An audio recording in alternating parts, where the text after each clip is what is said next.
Hello everyone, welcome to What If Deku Was a Saiyan with One for All and Got Trained by DBZ Saiyan Part 1. Before we start, please go support Idron97 for writing that awesome fanfic. The life of Izuku Midoriya was rough. He has a loving mother who tries to support her son in every way he could. With Izuku's father, Hisashi, out of the picture, it wasn't easy. Although, after finding out the truth about Izuku's father being one of the most dangerous villains to ever land on Earth, that's when it really got hard for the Midoriyas. Izuku had endured harsh bullying daily. He wanted to be a hero for all his life, and only his mother, Inko Midoriya, Toshinori Yagi, and his best friend, Ochako Uraraka, supports him in that dream. What will happen when he finally gets to UA? Prologue: Saiyan Apocalypse. It has been a year since the Saiyan, named Hasashi, joined Vegeta and his squad. The squad of Saiyans have been in search of the Dragon Balls to gain unimaginable power. Hasashi, compared to the other Saiyans, is a low-class warrior and the same power level as Raditz, and is much weaker than Nappa and especially Prince Vegeta. Hisashi had a mission from Vegeta to destroy all life on Earth. He disguised himself as a businessman. Although, with him being a Saiyan, he naturally has wild hair and a tail. But with how the world is full of humans with superpowers known as quirks, he could probably get away with saying that. But he's not exactly on Earth for business. He's looking to see if he can make a new ally. Hisashi is a Saiyan and an evil man. While he was on Earth, he met a woman with green hair and green eyes as well. Her name is Inko Midoriya. With her hair and eyes, he immediately came up with a last name as an alias, seeing that full-blooded Saiyans don't have last names. He'll call himself Hisashi Midoriya. Hisashi pretended to fall in love with Inko but had no real connections. Luckily for him, he was very good at pretending. He got married to her after a year of dating, and finally decided to have a child of which he plans to ruin the life of. Hisashi stuck around with Inko while she was pregnant. Again, with Hisashi being as cold-blooded as he is, he felt no real connection towards Inko or the baby. He just wanted to have an ally to help him with the Saiyan army and help him with building a galactic empire starting with Earth. Before he met Inko, though, he had an affair with a demonic woman and got her pregnant as well, just in case the child with Inko failed. Hisashi knows what he will be doing. Once the baby is born, he will make his name known to the world, and he hopes that society will turn his back on his son. A day after Inko and Hisashi had their son, Hisashi decided to tell Inko that he's going to work to take care of business. He walked out of the apartment complex, went back to his space pod, he donned his Saiyan armor and went back to the city and destroyed an entire building with a quarter-sized key blast. It wasn't long before that went all over the news. He then went from buildings to people. Heroes started showing up to evacuate civilians to safety. Heroes tried to fight Hisashi but with no luck whatsoever. Those who tried fighting Hisashi were either dead or on the verge of death. "Your days of terror end now, villain," said a booming voice. "Why?" "Because I am here." There stood a buff blonde-haired and blue-eyed man in a red, white, and blue outfit. "Ah, the number one hero, Almight," Hisashi said. "Here to watch the light show?" "I won't let anyone else die by your hands," Almight said. He then lunged at Hisashi, but he blocked it easily. He then kicked Almight far away, but he just lunged back towards Hisashi. Almight threw a flurry of punches in a desperate attempt to at least push him, but to no avail. Hisashi just blocked all of his attacks like nothing. Hisashi then slugged Almight in the face, giving him a black eye, then again to break his nose, then again to break his jaw. He then gave him an uppercut which sent him flying high in the air. Hisashi then grabbed Almight by the ankle and threw him towards the ground as hard as he could. Almight slid through the rubble of the road. He was bloodied horribly. Almight opened his one eye that wasn't blackened to see the evil Saiyan approach him. Almight couldn't move. He was too broken and beaten to lift a finger. "Nana, I'm sorry I failed you," Almight thought as he had a tear roll down his face. Everyone was horrified by the image of the symbol of peace laying so broken and defeated under the rubble of the road. "So you're the number one hero, huh? Everyone is counting on you. Why can't you stop me, Hisashi said. "I'll let you live, just so you can watch me continue my killing spree." Then everyone will see how weak you truly are. He then turned his back on All Might to continue destroying buildings. Other heroes were trying so hard to evacuate the civilians, but they were killed in the process. All Might felt so helpless, he wanted to get up but just couldn't. So many heroes and civilians were killed. It looked as if hell just crawled right out and swallowed Japan. Hisashi then walked into a building to admire his own destruction. There were bodies burning and some crushed underneath rubble. He then heard a baby crying. He looked to see a family of 3. The mother looked like it was hugging the baby in an attempt to keep her safe, and the husband was hugging her to keep both of them safe. He then floated towards them. The 3 saw him and were horrified at the sight of the man. "No, please! Don't hurt us!" the woman said desperately in tears. The baby cried louder. "You have quite a loud mouth. Here, let me take care of that," Hisashi said as he powered up a death beam towards the woman and baby. "No!"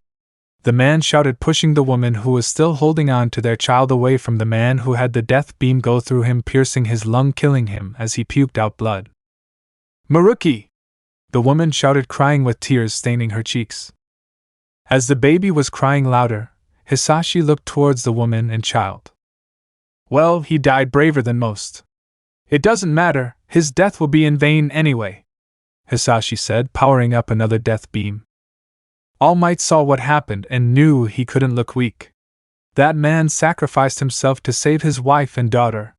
He got himself up and rushed towards the crying woman and child. He grabbed the 2 away from harm from Hisashi's death beam from hitting them. The woman looked up to see a bloodied up All Might. She could tell that he tried to keep his smile. "What good of a number 1 hero am I if I can't save 1 life?" All Might said in a shaky tone than usual. As All Might was running in an attempt to get the woman and child to safety, Hisashi appeared right in front of him and kicked him in the leg, breaking it, then kicking him in the gut. He dropped the woman and child as he flew back. She ended up dropping the child as well, but fortunately was caught by a man with a gun-like mask. Persistent. I see why he's the number 1 hero now. But it does not matter. Hasashi then grabbed the collapsed woman by her neck. He then turned her towards the gunman hero who was holding the woman's baby. "Sato," the gunman said, "I'm giving you 2 choices. 1, you run away and save that loud-mouthed child.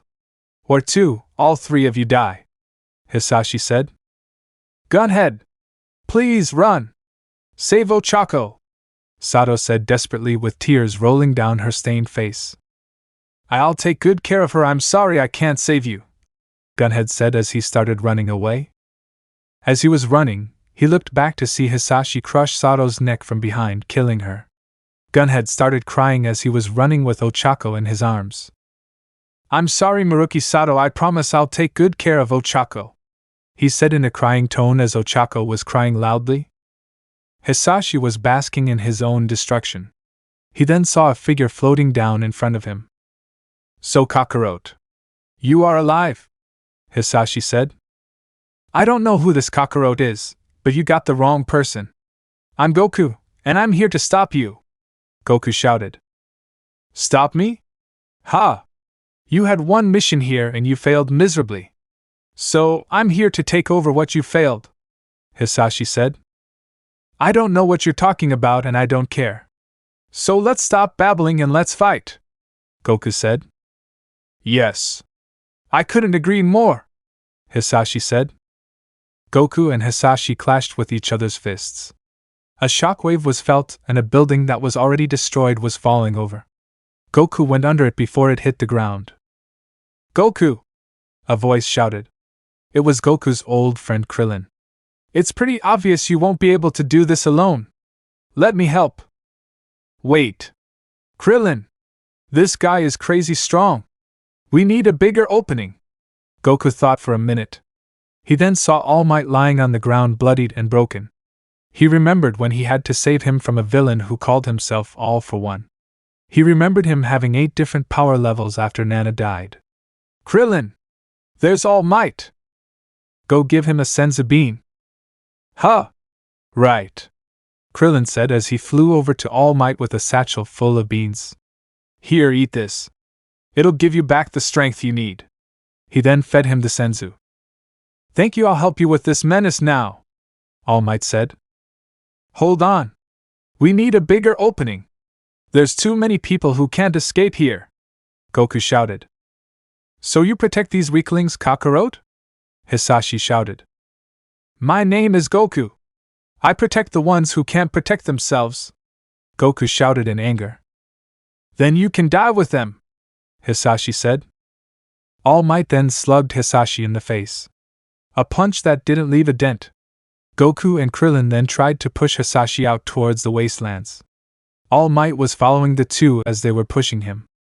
Finally, they got to the wastelands that Goku, Krillin and All Might managed to push Hisashi into. "Smart move, Kakarot. But it'll be in vain after you and your little friends all die," Hisashi said. "I won't let you kill anyone else," Goku shouted as he charged at Hisashi. Hisashi blocked his punch with one finger. Krillin and All Might then charged at Hisashi, trying to gang up on him. As the three were trying to get a hit on Hisashi, he was dodging and blocking all the attacks. He was fast and strong. Too strong for even all three. Hisashi then slugged all three. One in the face, one in the gut, and one where it mattered. "Ah! My Dragon Balls! Why Shenron, WHYYYYY!" Goku shouted. Krillin was shooting ki blasts that Hisashi was deflecting easily. "You lot are weak. Kakarot, it looks like you don't have your tail? Why, afraid of your true power?" Hisashi asked. As if I need my tail to beat you. Rag! Goku shouted as he lunged at Hisashi once more. "Krillin!" Goku shouted at his friend. "On it!" Krillin shouted back as he got next to Goku.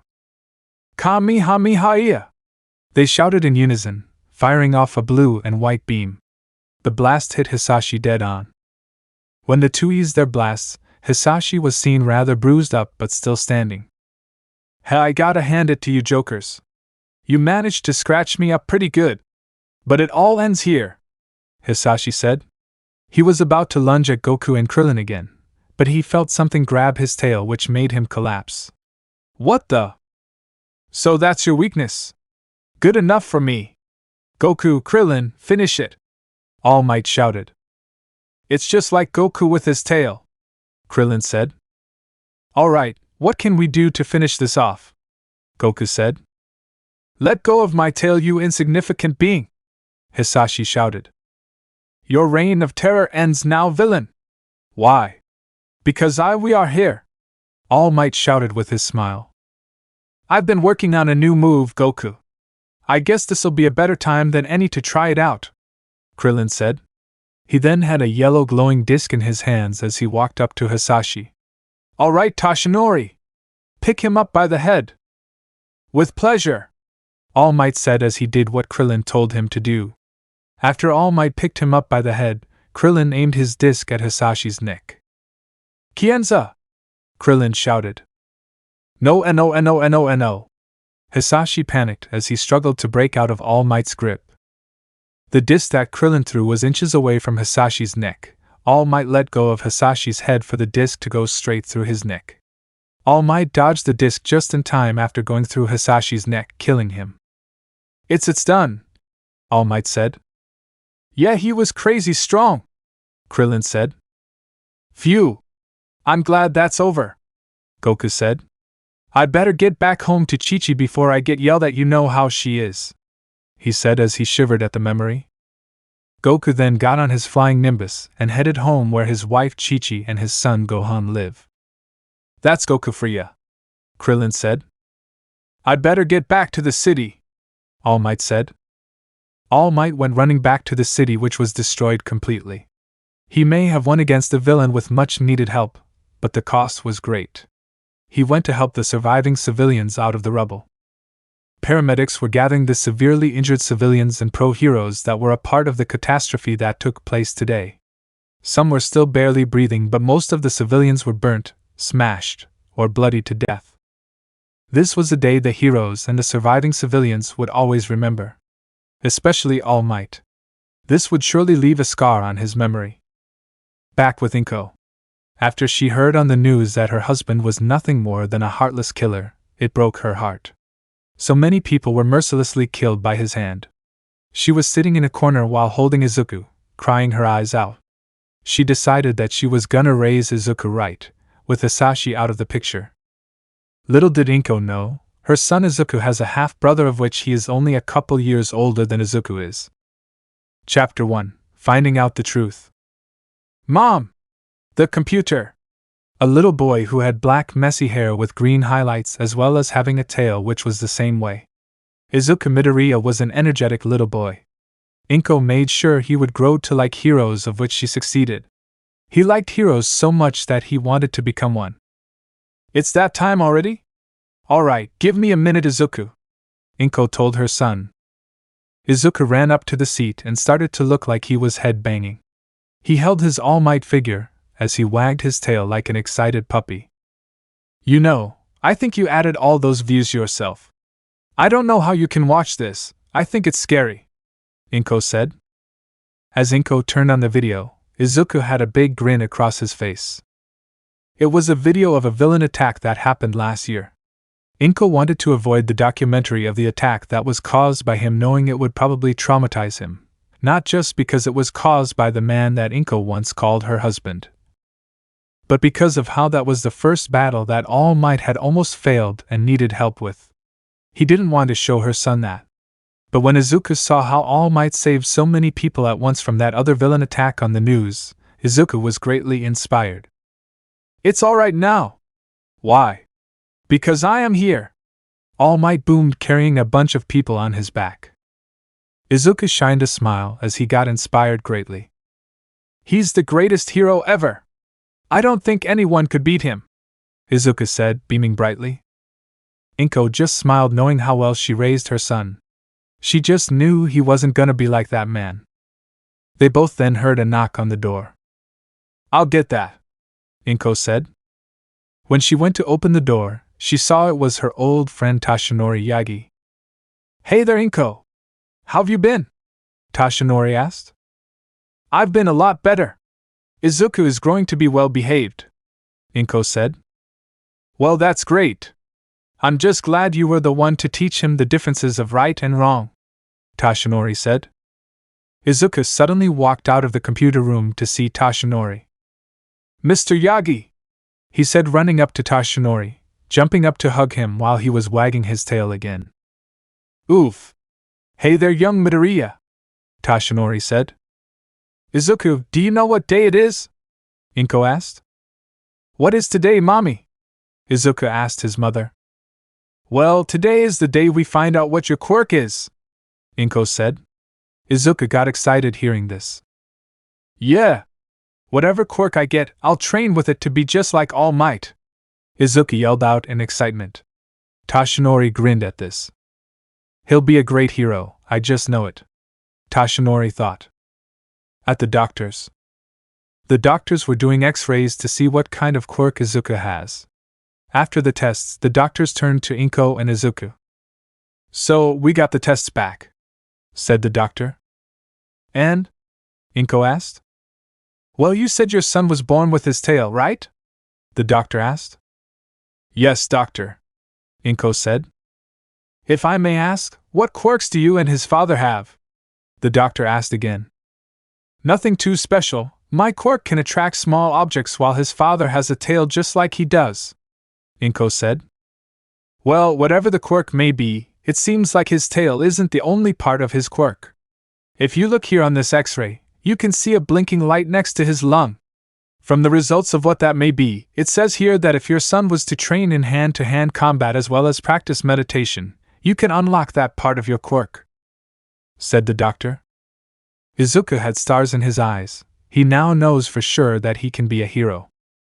Thank you, doctor, Inko said, bowing as the mother and son took their leave. They walked back to the doors of the hospital to walk back to the car where Toshinori was waiting. So, young Midoriya, what's your quirk? He asked. I'm not sure, but the doctor said that training and meditating will unlock a part of my quirk, Izuku told him. Well, that sure is something. I'll send you to a dojo tomorrow after school. How does that sound? Toshinori said. That would be great. I want to be as strong as I can be to be a hero, Izuku said energetically. Ha ha! I just know you'll make an incredible hero one day, young Midoriya, Toshinori said with a smile. The next day, Izuku was in the playground looking for his two friends Katsuki Bakugo and Teshi Kajimoto. Izuku and Katsuki get along very well. Izuku and Teshi? Not so much. Katsuki and Teshi had gotten their quirks. Katsuki could make sparks and even full-on explosions with his quirk, while Teshi had the power to summon nuclear energy. He could throw nuclear atoms at someone and make it explode into a mini nuke or full nuke, or he could shroud himself in nuclear energy, making himself stronger. Izuku ran up to his best friend Katsuki, or as he calls him, Kaken. Kaken! I found out what type of quirk I have, Izuku said. Really? What kind of quirk do you have, Izuku? Katsuki asked. Well, besides my tail, the doctor said that if I did some training and meditation, I can unlock my quirk, Izuku said. That's awesome, Izuku. Hell, you could probably learn to fight with your tail, Katsuki said. Yeah, my mom's friend, Mr. Yagi, said he'll take me to a dojo after school. I'm so excited, Izuku said. Hell yeah! And with how smart you are, you'd be one hell of a hero, Katsuki said. That means a lot coming from you. How's your quirk coming along? Izuku asked. Great! I can make explosions thanks to my sweat. I can either make tiny sparks or full-on explosions, Katsuki said. That's amazing, Kaken! By the way, where's Teshi? Izuku asked. Probably showing off somewhere. I honestly rather not deal with him. Katsuki mumbled the last part. What was that, Kaken? Izuku asked. Just saying, why do we hang around him? He's a total hick, Katsuki said, covering his mouth. Please don't tell Inko I said that. I won't. And he said that we could be an incredible trio, although I myself am just about done with him, Izuku said. Sup, underlings, said someone from behind him. Speak of the devil. Both Izuku and Katsuki mumbled under their breaths. What are you two nerds talking about? Asked Teshi. We were talking about Izuku's quirk. Turns out it's more than just a tail, Katsuki said. Oh ho ho, yeah? I bet it's not as great as mine, Teshi said with a cocky grin. Well, I need to train with my quirk before I unlock that part of it, Izuku said. Pfteche. Weakling. I'm not even sure why I call us a trio.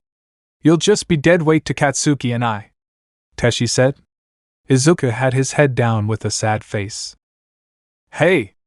I bet Izuku will be a great hero. Once he trains enough with his quirk, I can bet he can beat your ass, Katsuki shouted, defending his best friend. Teshi scoffed at Katsuki. Whatever, he said, walking away. Katsuki put a hand on Izuku's shoulder with Izuku looking up at him. Don't listen to him, buddy. Most heroes who need to train are usually the best of the best. I bet even Almight had to train given how muscle-bound he is, Katsuki said. Thanks, Kaken, Izuku stuttered out. No problem, Izuku. School is about to end, so hopefully that Yagi guy doesn't forget, Katsuki said. Later, after school, Toshinori took Izuku to the dojo like he promised. When they walked in, they saw a bunch of other kids training with martial arts. Hey there, Mr. Yagi, the dojo master said. Hello there, sir. I'd like to enroll young Midoriya here at your dojo, Toshinori said. The dojo took a look at Izuku. Don't you think he's a little young, Yagi? He asked. Well, his mother thought that too. It's just he's very eager to learn and wants to be the best hero he can be. How can I say no to that? Toshinori said. Ha! Well, alright then. But given how he's very young, I'll start him off with the basics. Come on, Midoriya, the sensei said. Yeah, Izuku said in excitement. Later on, Izuku was learning quickly. Much quicker than the dojo master even thought he would, especially given his age. He was training with a punching bag, and he was punching with a bunch of fast punches. The other students were watching him in shock at how fast that someone who was 4 years old was beating the crap out of the bag. Izuku trained till he got tired, and found out he loved to train. When he got tired, he was meditating to clear his mind. He thought it was getting late, so he started to head back home. Later, when he got back home, he was greeted by his mother Inko. "So, how was it, Izuku?" she asked in a concerned tone. "It was great, Mama. I trained so much and I already feel that power within me," Izuku said in excitement. Inko picked him up with Izuku laughing. "You're going to be an incredible hero one day," Inko said with happiness as she brought Izuku into a hug. She then smelled Izuku. "Oh, Izuku, all that training made you a stinky little boy. Let's go run you a bath, then we can eat. Is that okay, Izuku?" "Okay, Mama. I am pretty hungry," Izuku said. After Izuku's bath, they ate dinner. Of course, Izuku ate quite a bit as usual. After they ate, Izuku got ready for bed to get ready for the next day. The next morning, Izuku went up to his friend Katsuki to tell him the good news. "Hey Kaken!" Izuku yelled.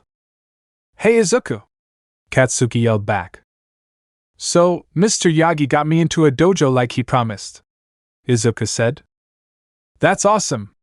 Did you get the other part of your quirk yet?" Katsuki asked. "Well, no, but I definitely feel it. It kind of feels like the sound of running water as I breathe. Not to mention, I hear something that sounds like a gong. Not when they just hit their drumstick on it, but when they just run circles around it," Izuku explained to Katsuki. "Wow! That's amazing, Izuku," he said. "Another thing, I'm also feeling your energy. But only when I'm near you. So I think my quirk has something to do with energy or something," Izuku said. "Well, I bet you'll be a great hero," Katsuki said. "Well, I do want to be the best hero I can be. I don't plan on being better than Almight, I just want to be the best hero I can be," Izuku said. "Hell! You might actually become better than Almight. Who knows?" Katsuki said. "Well, I honestly doubt that. But I just hope to be a good enough hero that everyone can look up to," Izuku said. "Hell yeah!" Katsuki said, holding his fist up for a fist bump. The two kids bumped each other's fists. While in class, Izuku happened to be the center of attention, seeing that Izuku seems to wag his tail when he gets happy. The girls around him thought it was adorable how he does that. The teachers thought it was the most adorable thing they've ever seen, given he looks like a human puppy with a monkey tail. Nobody really knew if he wagged his tail on purpose to show that he was happy or if that really happened. A certain nuclear boy was getting angry at how all the attention was given to the weakling. The kids then went to the playground after school. While Teshi was in the computer lab doing some sort of research, he came across a 4-year-old documentary about a villain named Hisashi. He had a tail like Izuku's, only Izuku's was green. The hair was undoubtedly Izuku's curly hair, and another thing he found was that someone somehow found out about the alias he had as a last name. It was the same last name as Izuku Midoriya's. Teshi had a shit-eating grin as he copied and pasted the article, then printed out a couple of copies so he could pass them out. While school was out, there were still kids waiting for their parents, outside. He went into the classroom and put a copy of the article he found on each desk in each classroom. He also put a copy on the teachers' desks for extra measure. He saw Izuku walking off and decided to shadow him. He saw him go to a dojo like he did yesterday. He would wait till tomorrow to give them a copy. He finally had an excuse to beat the shit out of Izuku however he wanted to, and he couldn't help but have an evil grin on his face. The next day, Izuku was walking in school and saw that everyone was acting strange. He saw that the other kids were avoiding him for some reason.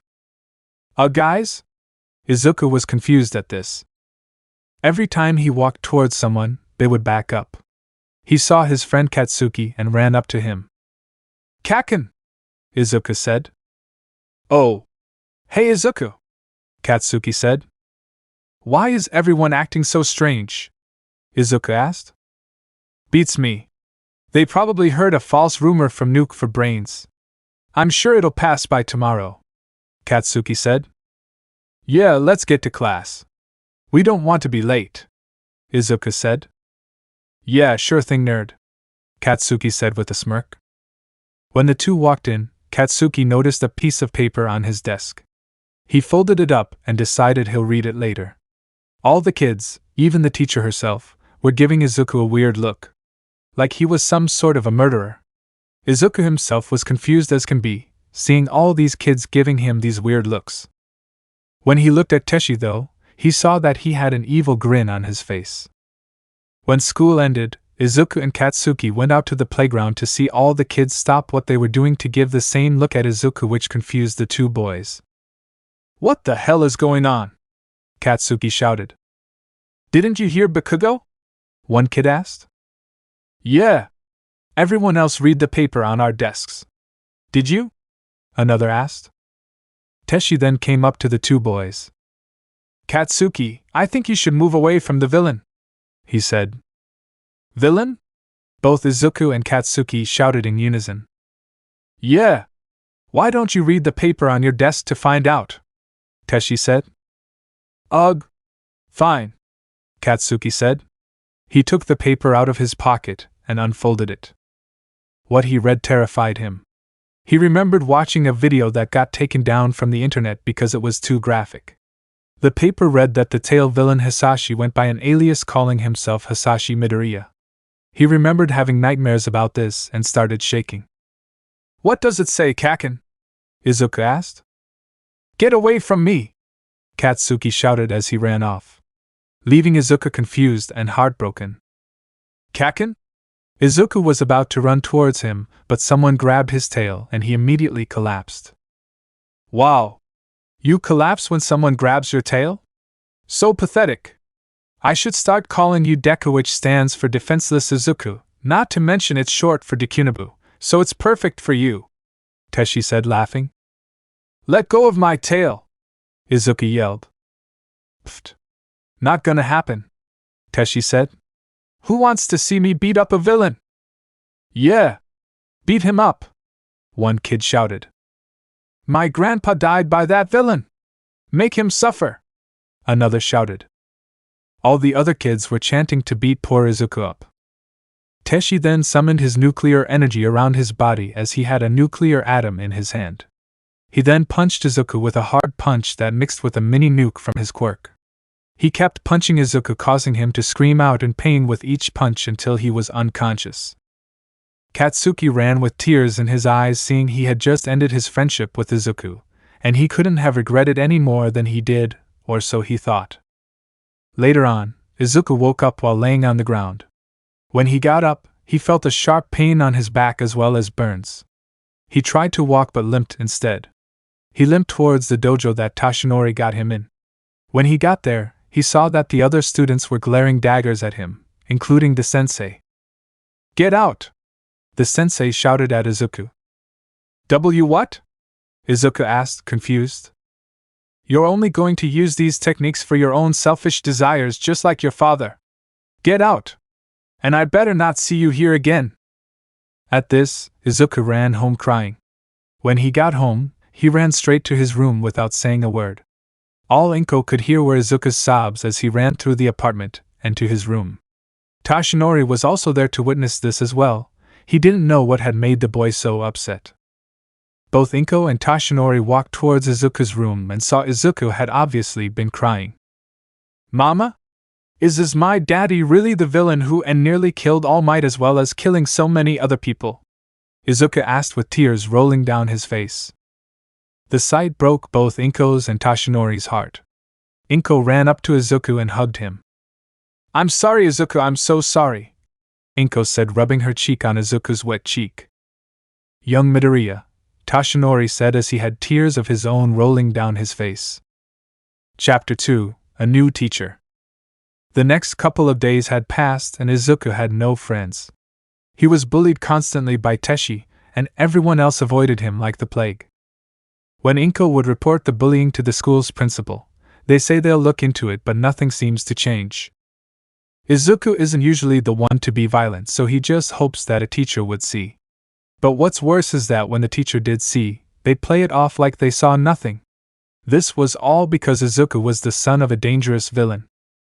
Meanwhile, At Toshinori's house. Toshinori was on the phone arguing with someone. Izuku's old dojo master. Look! You can't judge the boy from the sins of his father. All he wants to do is be a hero. Is that too much to ask? Toshinori shouted. Coming from the guy who nearly got killed by that maniac, and you are wanting to tell me to help train a future villain? The dojo master shouted back. Toshinori pinched the bridge of his nose. Yes, that maniac did give me a good beat down, but I've been through worse. Besides, young Midoriya isn't him. Nor do I believe he will be, he said. Listen, Yagi. You can't keep seeing the good in everyone.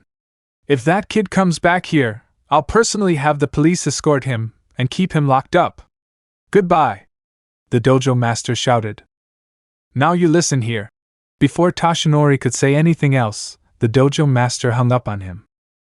Toshinori threw his phone in anger, then sighed. He's only 4 years old, you bastard! Toshinori shouted in anger. He then went into his Almight form and punched through a wall and let out an angered scream.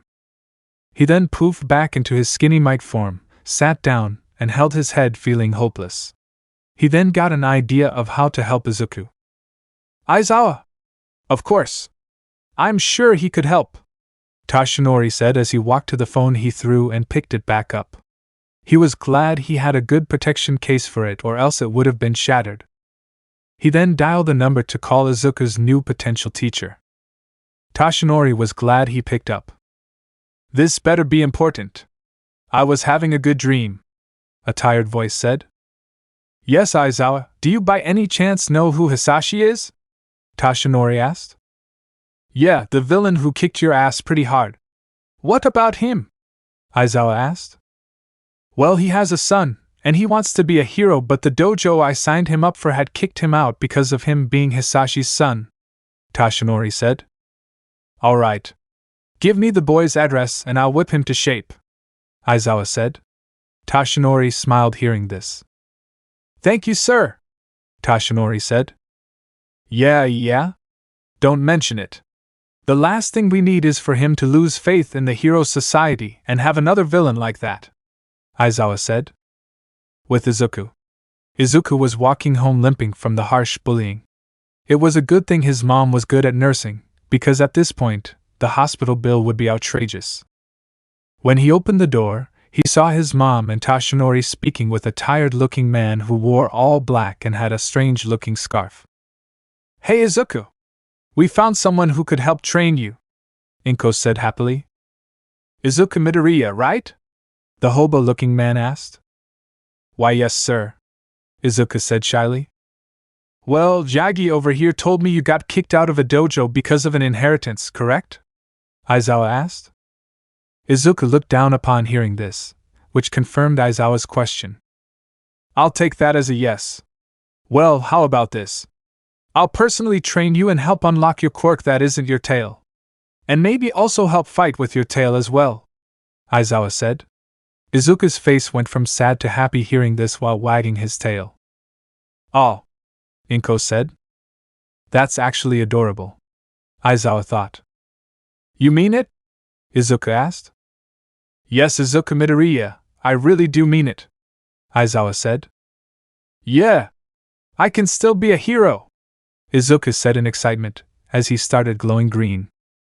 Alright, since tomorrow is Saturday, I'll come and pick you up and we can train you, Aizawa said. Yes, sir, Izuku said. Well, I'd better get going. I need to get some rest that someone interrupted, Aizawa said, looking at Toshinori who sheepishly scratched the back of his head. Aizawa then walked out and got ready for tomorrow.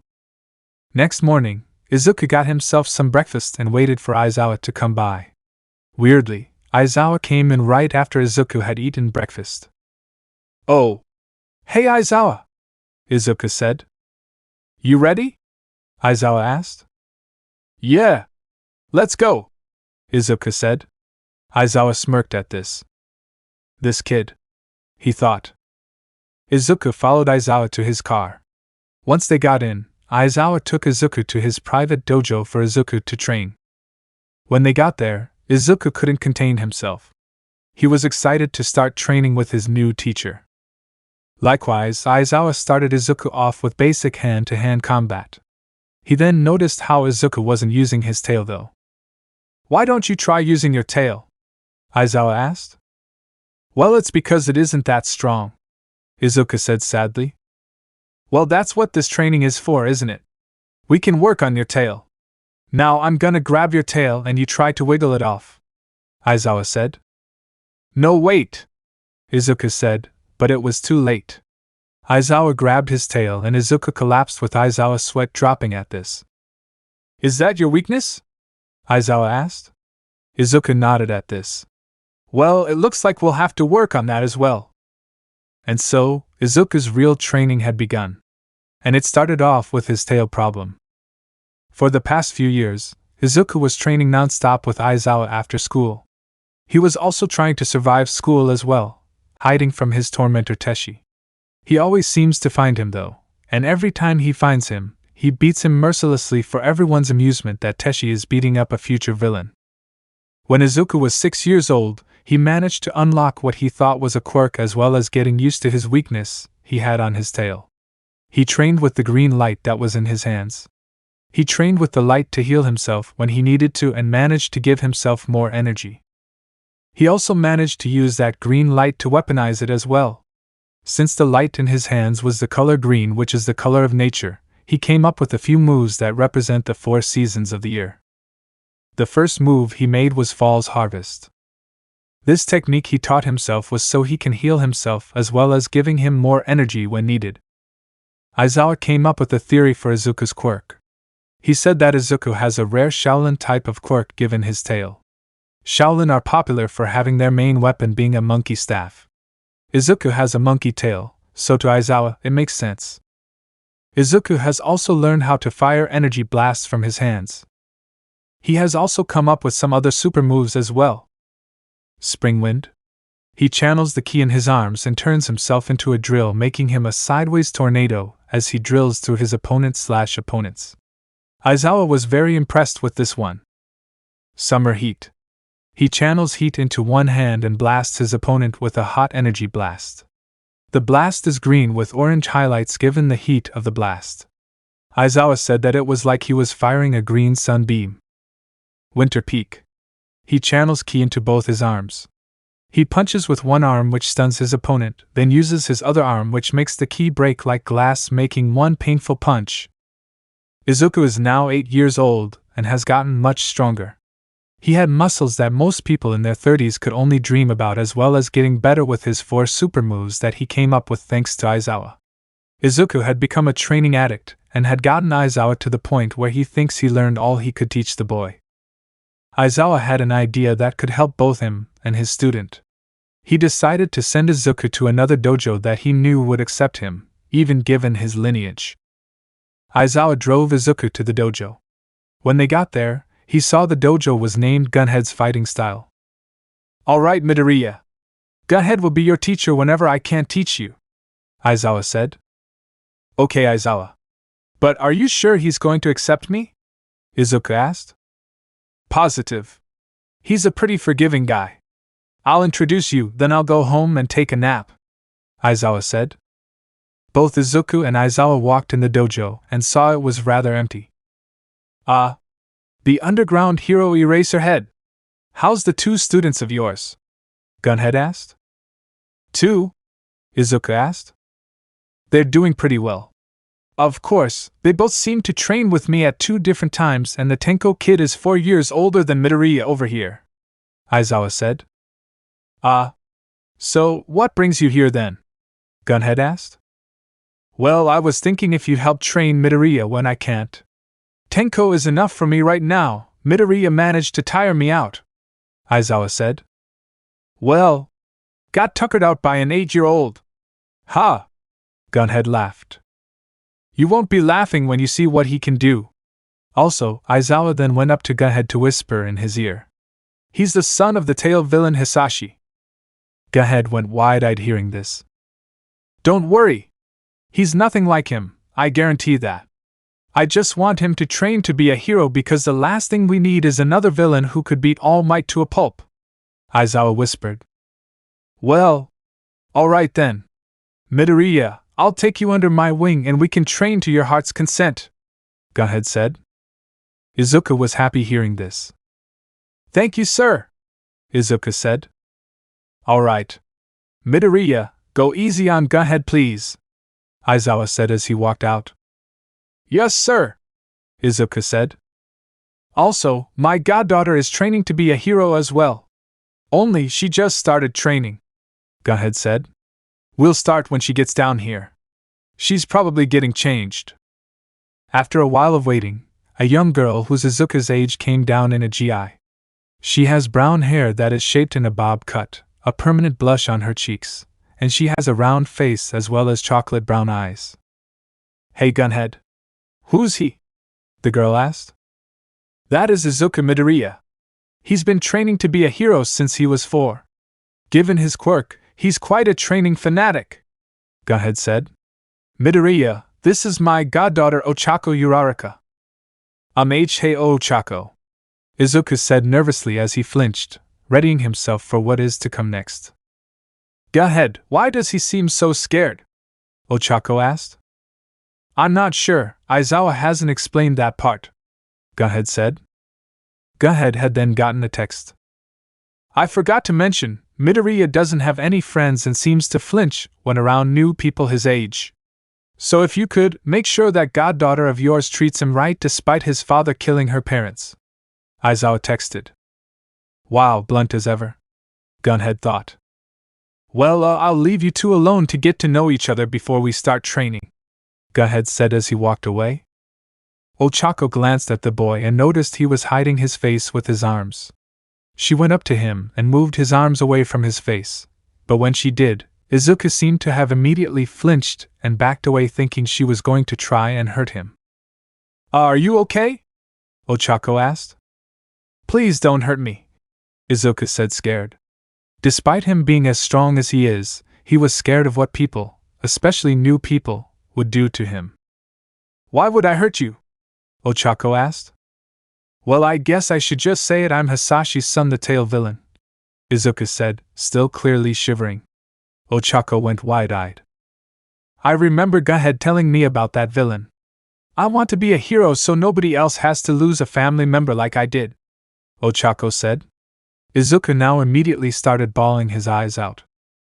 I'm so sorry I never asked to be the offspring of a villain, Izuku said. Ochako then ran up to him and hugged him, which made Izuku flinch. This was the first time someone other than his mother or Toshinori had actually hugged or comforted him. He always seemed to know pain from others, never comfort. Izuku started crying on Ochako's shoulders. The guilt that his father killed millions and now finding out that he even killed Ochako's parents was enough to break the poor boy. It's okay.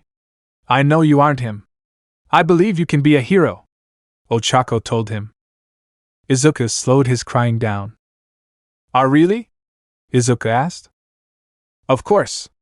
Gunhead taught me to treat everyone how I want to be treated, so I won't judge you over who your dad is, Ochako said. Besides, I have Gunhead to care for me, so I'm not all alone. What about your parents? Izuku asked. Don't get me wrong, I would have loved to have met them. Sadly, they were killed when I was a few months old, Ochako said. Izuku looked down with a face of regret. But like I said, I'm not gonna judge you based on who you obviously aren't. I actually would like to be friends with you. Izuku was surprised on hearing this. Really? Izuku asked shyly. Of course. You seem like a nice boy to be friends with. We can even be heroes together, Ochako said in a bubbly tone. Izuku wiped away a few upcoming tears that threatened his eyes upon hearing this. I don't know what to say, you're my first friend who actually knows about my lineage and still wants to be friends with me. Are you sure you want to be friends with me? Izuku asked. Of course.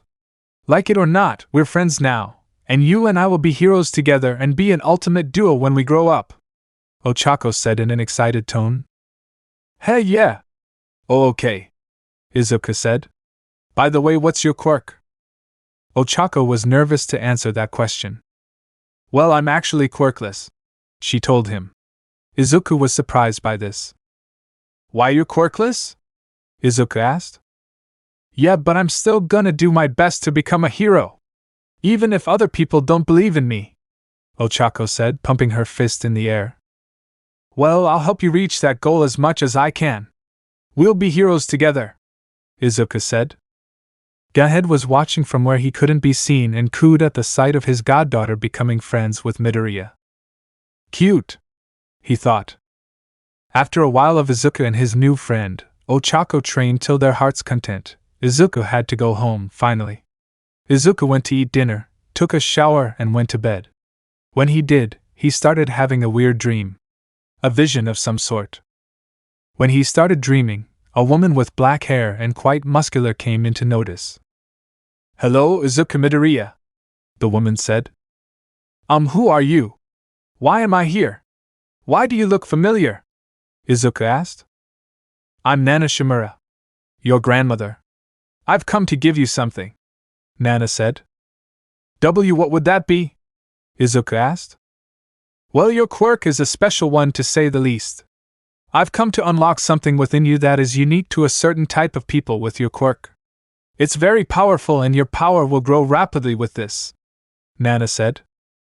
Nana then went to touch Izuku's head as a green light formed around his body. When that happened, he bolted awake as a giant green beam of light shot up into the night sky. Izuku! Are you alright? What happened? Inko shouted as she ran into Izuku's room to see him glowing green with his eyes glowing yellow instead of his normal green. What happened? Inko asked, rather surprised. Are you alright? I'm fine, Mom, but I don't know what happened, but I feel stronger, Izuku said. Both Izuku and Inko looked at each other not knowing what had happened. They both believe that they'll find out shortly. Chapter 3: Almight's Successor. Years had passed, and Izuku and Ochako were the best of friends. Unfortunately, the two went to different schools, so Ochako doesn't know how bad the bullying is for Izuku, and with Ochako Quirkless, other kids in her school tried to bully her, but it never ends well for them. She kept telling them that, like it or not, she was gonna be a hero. Izuku had also started developing feelings for said girl. She's always so kind to him and has been his first friend. But his mind keeps telling him that no girl would ever want to date the son of a villain who killed her parents, as well as millions of others. He tries to push these feelings down, but they always seem to resurface. What he doesn't know is that Ochako has feelings for him as well. Only her reason for not telling him is because she's scared that someone as strong as Izuku wouldn't want someone who's quirkless. When they usually spar, Ochako tries to land a hit on Izuku with him just blocking every hit she throws. Ochako was getting much better at martial arts but didn't hold a candle to Izuku. Ochako may be fast with her combat skills, but Izuku always happens to be much faster. Izuku also always puts himself through more intense training.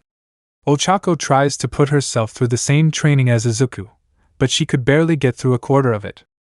While Ochako has definitely gotten faster and stronger as well as having more skill, she just could not keep up with Izuku.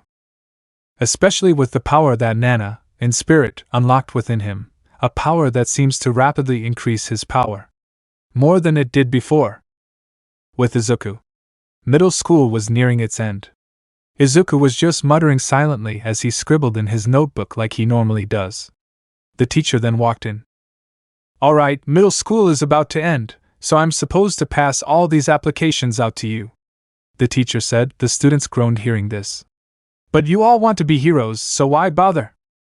All the students cheered and started showing off their quirks. Alright, you all have incredible quirks but no quirk usage in class, said the teacher. Pfft. Yeah, right. I'm gonna be the one who becomes the next #1 hero who surpasses All Might. So how do these D-listers have a chance? A cocky voice said. It was Teshi Kajimoto. Pfft, whatever.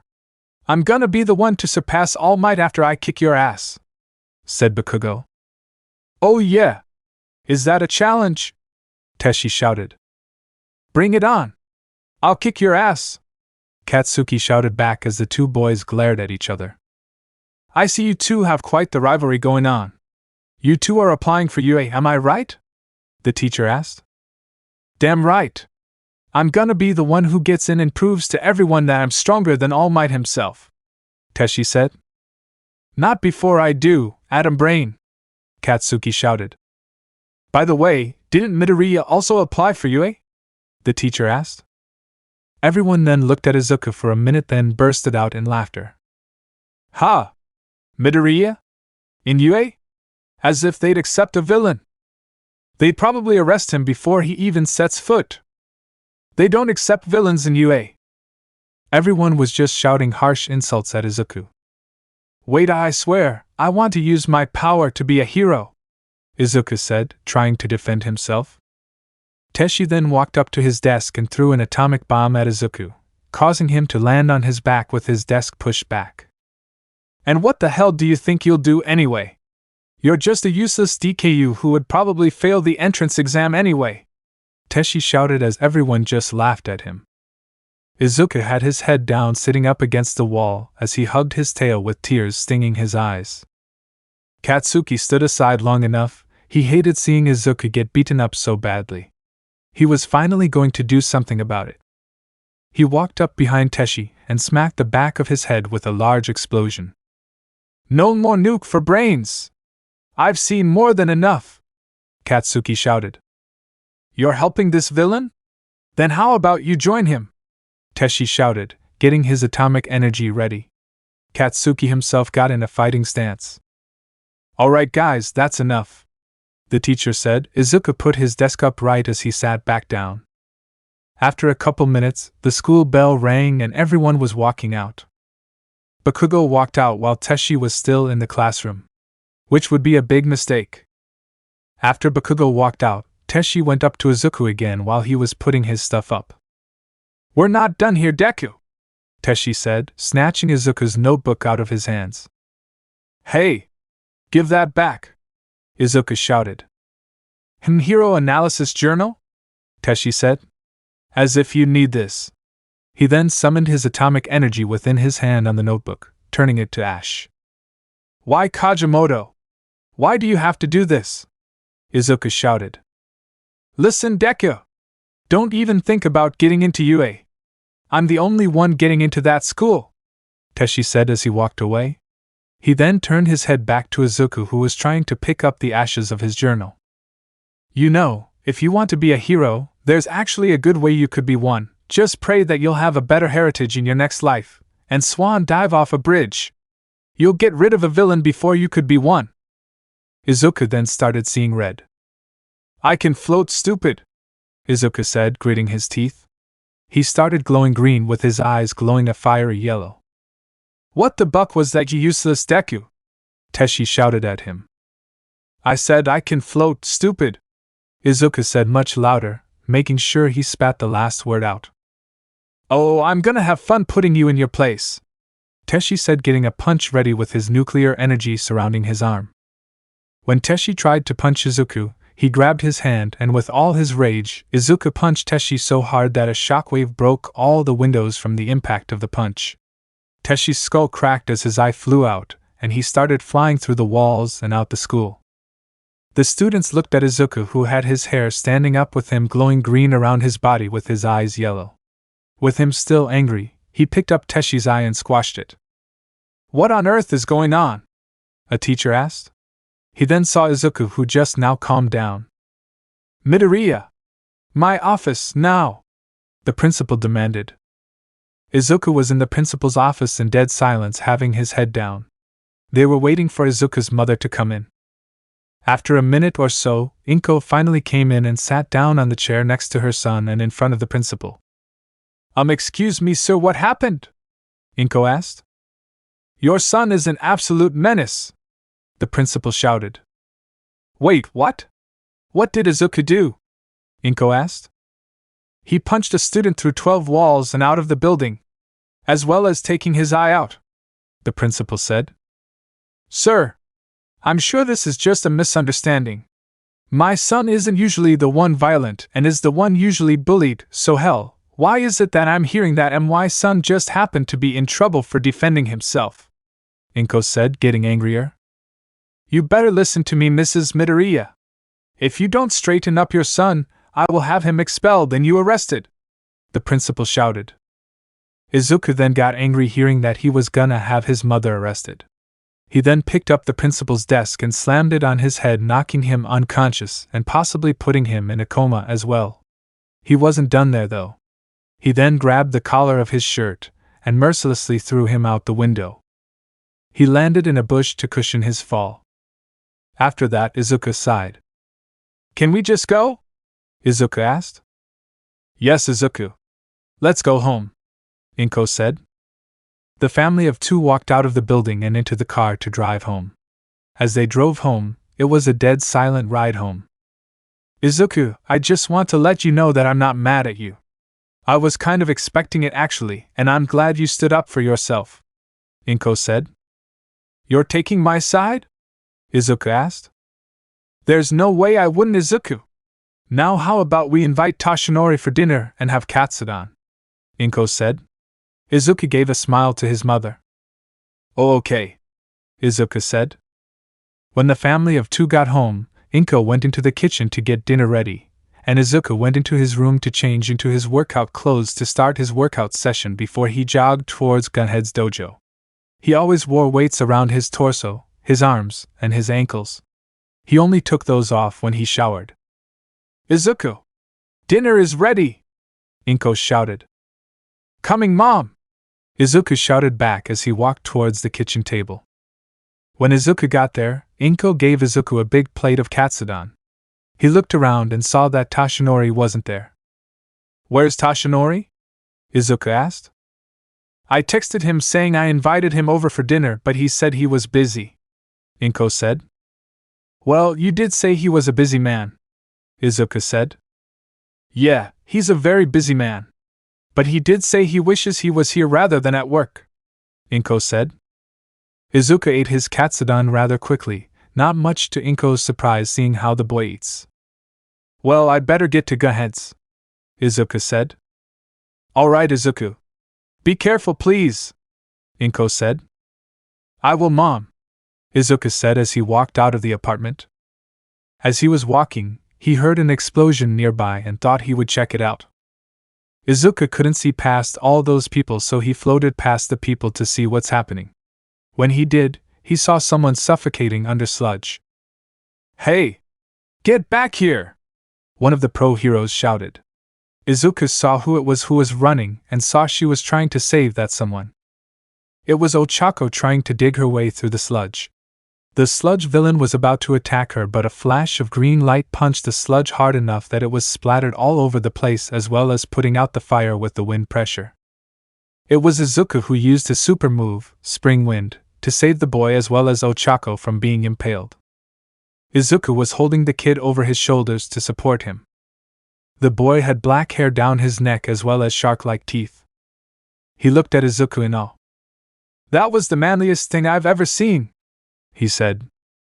"Izuku, are you alright?" Ochako asked. "Yeah, I'm alright. What about you two?" Izuku asked the two. The boy gave a thumbs up with a smile. "I'm fine, Izuku," Ochako said, smiling. The crowd then started cheering for Izuku's bravery. "Alright. Don't cheer for him. He was reckless," Death Arms shouted. "Oh, come on, man. He saved my life," the boy said. "He's right. He saved that boy's life and saved that girl from being impaled," said a booming voice. It was Almight, and he was glaring at Death Arms. "All Might, sir," Death Arms said nervously. "Don't All Might, sir, me. Now, you will apologize to that young man and run along," All Might said. But sir," Death Arms said. "Now," All Might demanded. Death Arms sighed. "I'm sorry," he said, bowing to Izuku as he walked off. "Now you kids get home safe," All Might said. At this, Izuku, Ochako and the boy Izuku saved went their own ways. Izuku and Ochako were walking together to their dojo. "Hey guys! Wait up!" a voice said. It was that boy. "Hey! I didn't properly thank you too. What you did there was very manly. And by the way, I'm Eijiro Kirishima. I hope we can be friends," Kirishima said. "We'd love to," Ochako said. "Are you Sue Dash?" I said. "We'd love to." Ochako said, cutting off Izuku with gritted teeth as she gripped his arm tightly. Awesome! Let's exchange numbers so we can stay in touch. I gotta go, I have a date with my girlfriend. See you guys later, Kirishima said as he started to run off. See you, both Izuku and Ochako said in unison. Alright, let's go see Gunhead, Ochako said. Yeah, we still have some training to do, Izuku said. When they started walking, a buff figure ran right in front of them. I am here, Almight shouted. Wait, Almight, Izuku shouted. I was thinking you would be with the media, Ochako said. Well, they were no problem for me. Why? Because I am Almight Burgh, Almight said, poofing to his skinny mite form that was familiar to Izuku. Aya! Ochako screamed. Toshinori? Izuku shouted. Toshinori was coughing quite a bit. Damn! Cough, I overdid it again, he said. What happened to Almight? Ochako asked. Well, to tell you the truth, I'm actually Almight, Toshinori said. Wait, what? Izuku shouted. But how? Ochako asked, shocked. Well, Toshinori then lifted his shirt to show a nasty scar on his torso. Izuku and Ochako looked away disgusted at the scar. Yeah, nasty, right? I got this 5 years ago fighting a villain, and before you ask Midoriya, no, this was not caused by the man you despise. Then who? Izuku asked. Well, that's not important right now. Young Midoriya, I want to ask you something. What were you thinking when you ran and defeated that sludge villain, young Midoriya? Toshinori asked. Well, I saw that guy needed help and saw that the sludge villain was about to hurt my best friend, so I just had to do something, Izuku said. Your legs went on autopilot, didn't they? Toshinori asked. Why, yeah. Before I knew it, that sludge was in smithereens, Izuku said. Well, that young Midoriya is the true essence of being a hero. You, a timid teenage boy who was seen as nothing but a villain all over his school, made such a heroic act. It was obvious that you were the hero today. I knew that all along, you were born a hero, Toshinori said. Izuku kneeled down, clutching his chest, hearing these words from the man who's like a father to him and also the man who nearly died by Hisashi's hand. Izuku let out tears from his eyes, finally hearing the man he idolized for so long that he can be a hero. Young man, with your power, you too can be a hero, Toshinori told him. Ochako was happy for her friend that she knelt down next to him and wrapped her arms around him. See, even the #1 hero says that you can be a hero, she said, shaking Izuku, trying to get him to laugh. Now, how would you like to inherit my quirk? Toshinori asked. Wait, what? The two teenagers asked in unison. Right, anyway, my quirk is a quirk that is passed down from generation to generation, Toshinori said. This quirk is passed down? Izuku asked. Yes, young Midoriya. This quirk is called One for All, Toshinori said. One for all? Izuku asked. Yes, and I find you, Izuku Midoriya, worthy of my quirk, Toshinori said. Izuku gave it some thought before answering. He then decided on something. I'm sorry, Toshinori, but no, Izuku said. I expected you to say no, Toshinori said, confused. I honestly don't think it would be fair if I inherited your power. But what about Ochako? Izuku asked. Wait, what? Ochako asked. Yeah. You ran in there first trying to save Kirishima. So I think you should be the one who inherits All Might's quirk, Izuku said happily. Are you sure, Izuku? Being given the quirk that All Might holds is a pretty big offer. Are you sure you want to have him give it to me?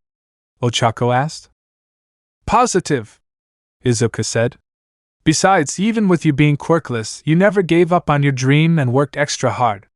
You have determination and drive to be a hero. So if anyone deserves All Might's power, it's you. I accept it, Ochako said. Excellent.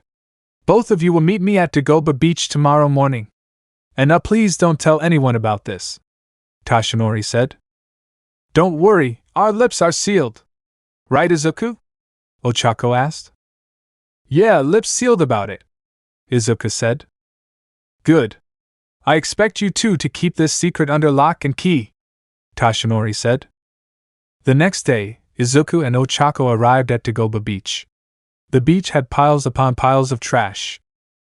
The two saw Toshinori and walked up to him. Hey Toshinori, Izuku said.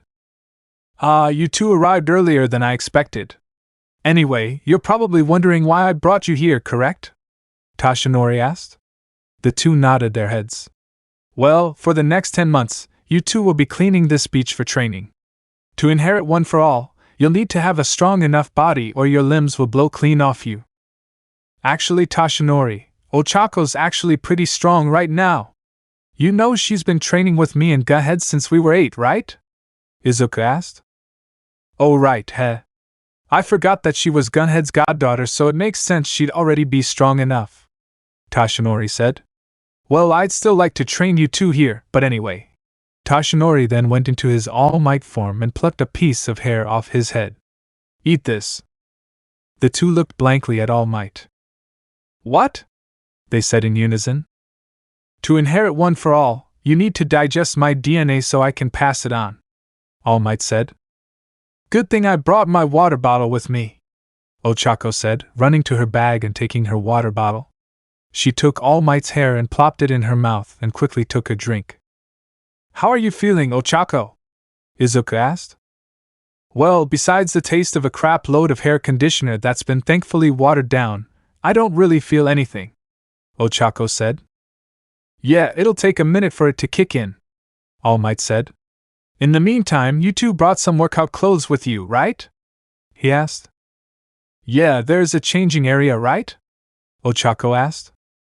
Yeah, they're over there by the abandoned concession stand, All Might said. Thanks, All Might, the two said, going into the changing rooms. When they got out of the changing rooms, Izuku looked at Ochako for a few seconds but looked away, trying not to be perverted. She was wearing a tank top and sport shorts. Seeing how much she trained, she looked like a supermodel to him. Ochako wasn't much better when she saw Izuku. She saw Izuku was in a tank top as well as a pair of shorts. Ochako knew he was muscular but not that muscular. Before Izuku could catch Ochako staring at him, she looked away with her face red. Toshinori saw this and was holding in his laughter from seeing the sight. The two walked over to Toshinori. All right, young Izuku, I see you are wearing your weights. What about young Uraraka? Toshinori asked. Yeah, I have extra weights for her to wear. They're not as heavy as mine, but I'm sure they'll work, Izuku said. That'll work. The weights you wear are like a super magnet to the earth. I'm still wondering how you wear those things all day every day, Ochako said. Well, my mom got these for me on my 8th birthday. They were specifically made for me and they get heavier as I get stronger with my quirk, Izuku said. Well, that explains a lot, Ochako said. I'll go get those weights now, Izuku said as he went back into the changing room to get the extra pair of weights for Ochako to wear. When Izuku got back, he gave Ochako the pair of weights. When she put them on, she was struggling to lift her arms or legs. Yeah, I also forgot to mention, those are the heaviest weights money can buy, Izuku said sheepishly. You're telling me this now? Ochako shouted. Okay, I think we should start with something lighter, Toshinori said. Yeah, I agree, Izuku said. Ochako took the weights off and Toshinori gave her weights that she could at least move in. That's much better, she said. Alright, let's get started, Toshinori said. And like that, Izuku and Ochako started their 10 months of training, cleaning the beach from all the trash. They were piling up the trash on Toshinori's truck as he went to properly dispose of it. A little after that same day, Ochako felt her given power within her. She channeled that power within her arm at 100% without realizing it, and punched through a good chunk of trash. After that, she looked at her arm and realization hit her. She broke her arm. She then let out a pained scream. Izuku ran towards her. Ochako! Are you okay? He asked in concern. Oh yeah, just fine. Do I look okay? My bucking arm is broken! Ochako shouted with her arm in immense pain. Oh good! Yagi brought me here just in time, an old lady's voice said. The two looked behind them to see a short old lady in a nurse outfit with Toshinori walking beside her. All right, Midoriya Uraraka, this is Recovery Girl, Toshinori said. Great! Can she heal my arm, please? Ochako said, clearly agitated from the pain in her broken arm. All right, sweetie, all right. Lay down and let me have a look at it, Arji said as she started looking at Ochako's broken arm. Yep, definitely broken. I can fix that. She then kissed her on the forehead, and Ochako's arm healed up to the point where it looked like it was never broken. Thank you. And sorry if I sounded too harsh, and sorry I yelled at you, Izuku. Ochako apologized. It's quite alright, sweetie. It's normal for a person's personality to change once they're in a lot of pain, Recovery Girl said. Yeah, I expected to get that reaction, Izuku said, scratching his head sheepishly. Suddenly, Ochako started to feel drowsy. Well, I feel tired, Ochako said. Yeah, that's the side effect of my quirk. When I heal someone, it uses up their energy to heal them, Recovery Girl explained. Ochako then yawned and went to sleep. Well, she did break her arm pretty badly, so healing her with my quirk probably drained a bit of stamina, Arji said. So how are we gonna get her home back to Gunhead? Izuku asked. Do you think you could carry her home? Arji asked. Izuku blushed after hearing this. What? Izuku asked with a red face. Yeah, I only have a 2-seater and I drove Recovery Girl here, so, Toshinori said.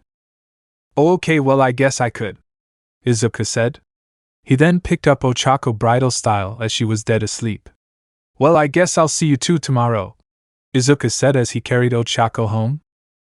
As Izuku left with Ochako in his arms, Arji looked at Toshinori. You actually had plenty of room in your truck, didn't you? She asked. Yep, Toshinori said. You just wanted to see your soon-to-be stepson to carry your successor, didn't you? Arji said. You wait. How did you know Inko and I were dating? Toshinori asked. I have my ways, Yagi. I have my ways, Arji said. Hell, well, anyway, I feel like those two would make a great couple, Toshinori said with a smile. I have to agree with you on that one, Arji said. With Izuku. Izuku arrived at Gunhead's house. He walked in and saw Gunhead doing push-ups. Oh! Hey Midori, oh my god! He said as he had a smile on his face. He then took a quick picture of Izuku carrying Ochako in his arms while she was still asleep. I'm saving that as my wallpaper. You two are so cute together. Izuku went red-faced. Wait. Gunhead. We're not dating, I swear. Recovery Girl just healed her, and she fell asleep, he said. Aw man. I thought you two were a couple, Gunhead said, sounding disappointed. Alright, well, go lay her down on her bed in her room. Izuku then went into Ochako's room with her still in his arms without dropping her, and laid her down gently on her bed. He then kissed her on the forehead before he walked out. When he walked out, his face went red thinking of what he had done. Now why did I go and do that? He thought. Izuku walked out as he freaked out from what he did. The next day came, and Izuku and Ochako went back to the beach to clean it up like they did yesterday. As they were cleaning up, a short old man in what seemed like a yellow hero costume was watching the two clean up as he was waiting on a certain someone. Finally, Toshinori and Recovery Girl showed up and the short old man walked up to the two. Well, if it isn't Yagi, the short old man said. Toshinori froze hearing this familiar voice. He looked down to see a familiar man who he feared a bit. Hey Gran Torino. A long time and no see, Toshinori said as he shivered. Torino. Just the man I wanted to see. The big buffoon found himself a successor, but she doesn't know how to control it, Recovery Girl said. Yeah, I figured as much. And since you used the pronoun she, I'm assuming Yagi's successor is that brunette, correct? Gran Torino asked. Yes, Gran Torino. See, she activated it yesterday but ended up breaking her arm on impact, Toshinori said. Alright, I'll go talk with her and see what I can teach her through my past experience with you, Yagi, Gran Torino said as he walked over to Ochako. As Ochako was cleaning, she saw the little old man in a yellow hero costume walk up to her. Can I help you, sir? She asked. Nah, I'm not the one needing help, young lady, Gran Torino said. Ochako's sweat dropped. What do you mean? Ochako asked. Are you by any chance Almight's successor? Gran Torino asked. Wait, how do you know about that? Ochako shouted. Calm down. I'm actually Almight's old teacher. I'm actually here to teach you how to use it properly so you don't accidentally break your limbs again, Gran Torino told her. Sorry I overreacted, Ochako said. That's alright. I expected as much, Gran Torino said. Anyway, from what Recovery Girl told me, you activated One for All within your arm and that's what broke your arm. Try having One for All flow through your entire body at a minimum and raise the level of it until you start feeling pain. Why yes, sir, Ochako said. She then started to have One for All flow through her entire body slowly. As she did this, she felt like strings were pulling out of her skin. She finally managed to have the quirk flow through her and pink lightning danced around her as her hair started to float as if she was underwater. She also had her eyes glow a faint pink as well. She then raised the level of One for All till she felt like her body was aching. Alright. How much of One for All do you think you can use right now? Gran Torino asked. Well, right now, at a percentage about 46%, Ochako said. That's a pretty high percentage. I'm assuming you train regularly?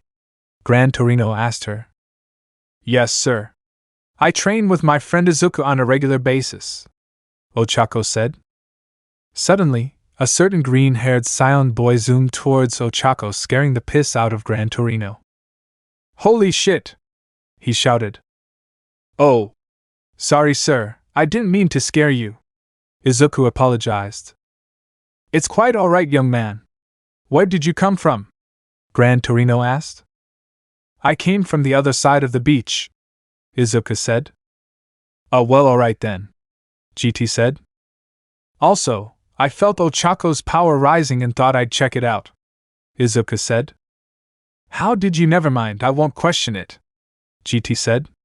Anyway, she got better control of One for All, which is why you probably felt her power level rising. Really? That's great. Ochako, wanna try it out? Izuku asked. Yeah, Izuku. Let's see if I can catch up to you this time, Ochako said. Ochako got in a fighting stance and got ready to attack Izuku. She activated her full cowling and went for a punch on Izuku. She was definitely much faster and stronger with her given quirk, One for All, but Izuku was still managing to block her attacks no problem. Her attacks were enough to send shockwaves which very much impressed Toshinori, Recovery Girl and Gran Torino. Gran Torino got himself out of the way of the impact of the shockwaves that were taking place and went back to Toshinori and Recovery Girl.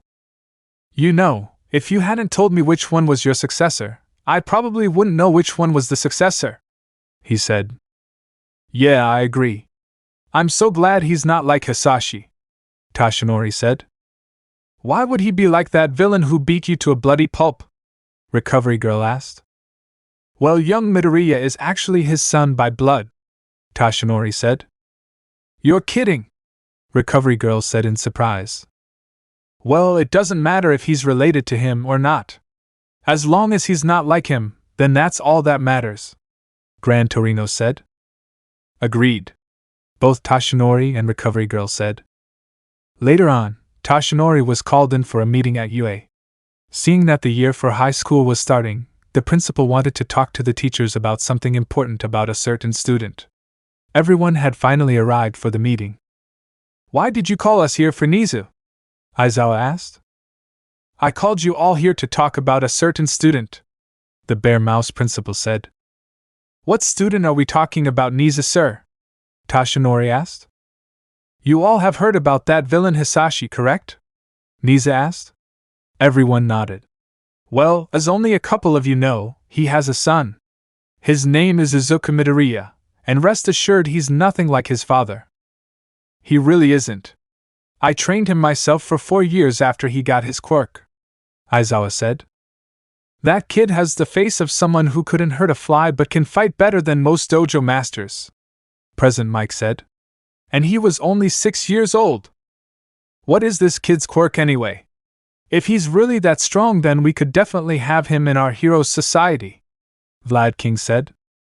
I don't exactly know what it's called, but I suggest due to him having to train with martial arts, I thought his quirk was a rare Shaolin quirk, Aizawa said. Well, actually, he doesn't have a quirk per SE, Nisa said. What? What do you mean? He obviously has a quirk, Aizawa said. Well, he has power, yes. But his power comes from his race, Nisa said. Has anyone heard of the alien race Saiyan?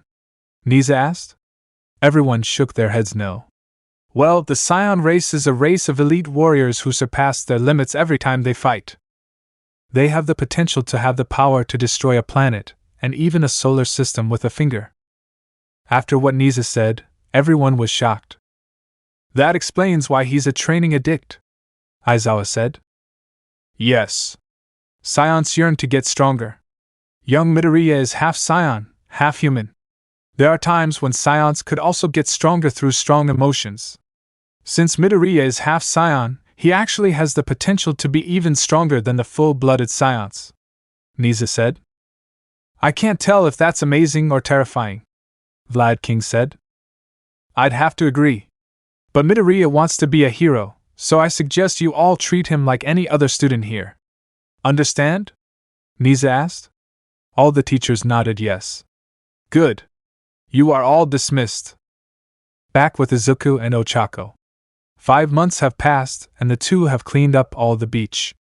Ochako was able to go 50%, 69% when she pushed herself. The two were laying next to each other gazing at the sky, on the beach that is now fully clean and feeling accomplished. We freaking did it! Ochako said as she was laying down, looking up at the sky. Yeah, we did, Izuku said. Oh my goodness! Toshinori said as he went into his buff form. The two looked over at Almight. Young Uraraka, young Midoriya, you two have surpassed my expectations. I'd like the two of you to continue training with each other. Yes, sir, the two of them said in unison. But for now, take it easy for right now. You two still have 5 months until the entrance exam, Almight said. Yeah, I guess. Hey Ochako, you want to go somewhere and possibly hang out? Izuku asked. Yeah, Izuku. After cleaning the whole beach, we could go hang out and do something, Ochako said. I agree, Izuku said. They then walked towards a town square in Tokyo and decided to go to a cat cafe. When they walked into the cafe, Izuku expected the cats to run and flee, but nope. They all seemed to like Izuku rather well. They ordered their drinks and sat down at a table.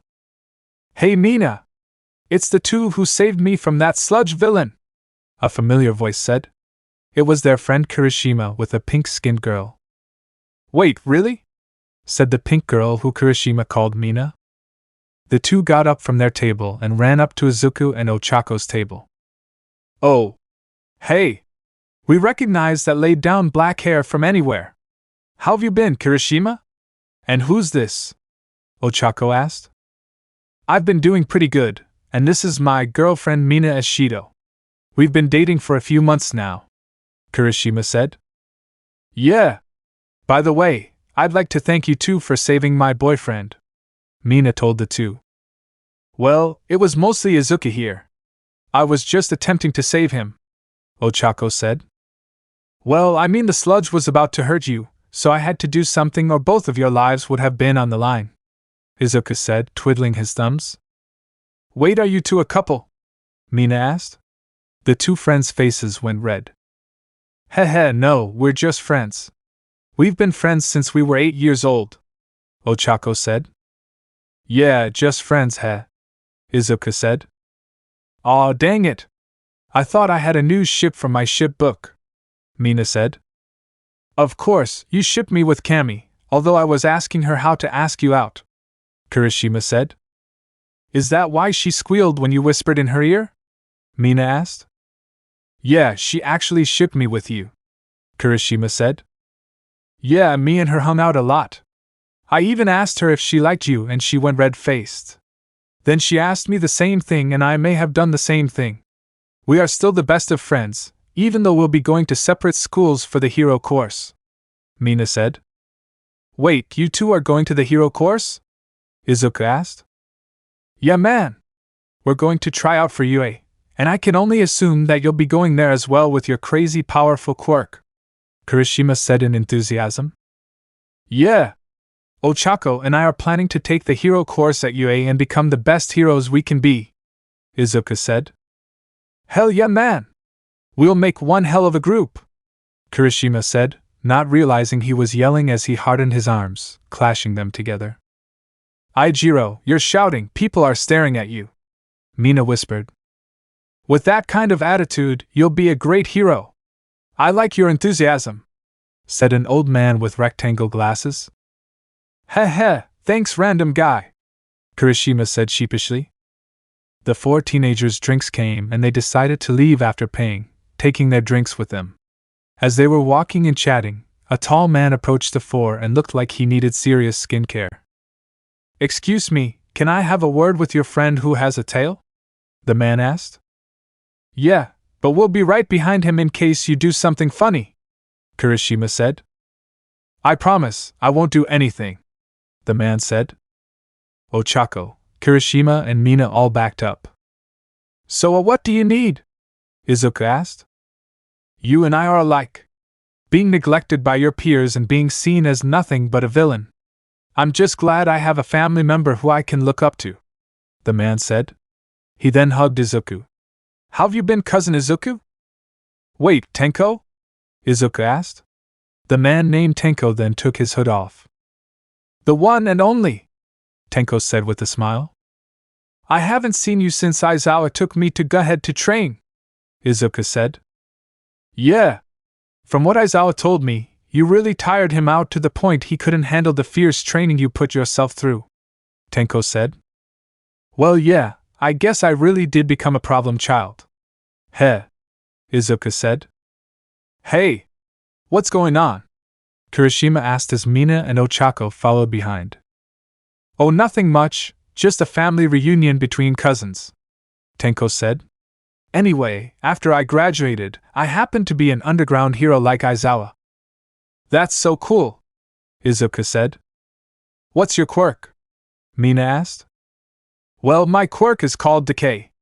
I wear these artist gloves to keep me from accidentally killing someone.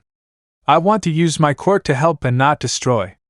I have Aizawa to thank me for that after he saved me from my abusive father," Tenko said. "Well, whoever this Aizawa is, he sounds very manly," Kirishima said. Tenko then got an alert on his phone. "Whoop! Looks like I better get going, there's a robbery happening at OH goddammit." "This place again?" Tenko shouted. "I'll see you later, cousin. I'd better get going." Tenko then put his face mask on and ran towards that location. "So, why does he dress like that? With the knee duster hoodie and the face mask?" Mina asked. "His teacher Aizawa probably gave him that idea for a costume. Something comfortable to wear for him," Izuku said. "Well, I mean, if it works, Kirishima said. "Yeah, well, I'd better get going.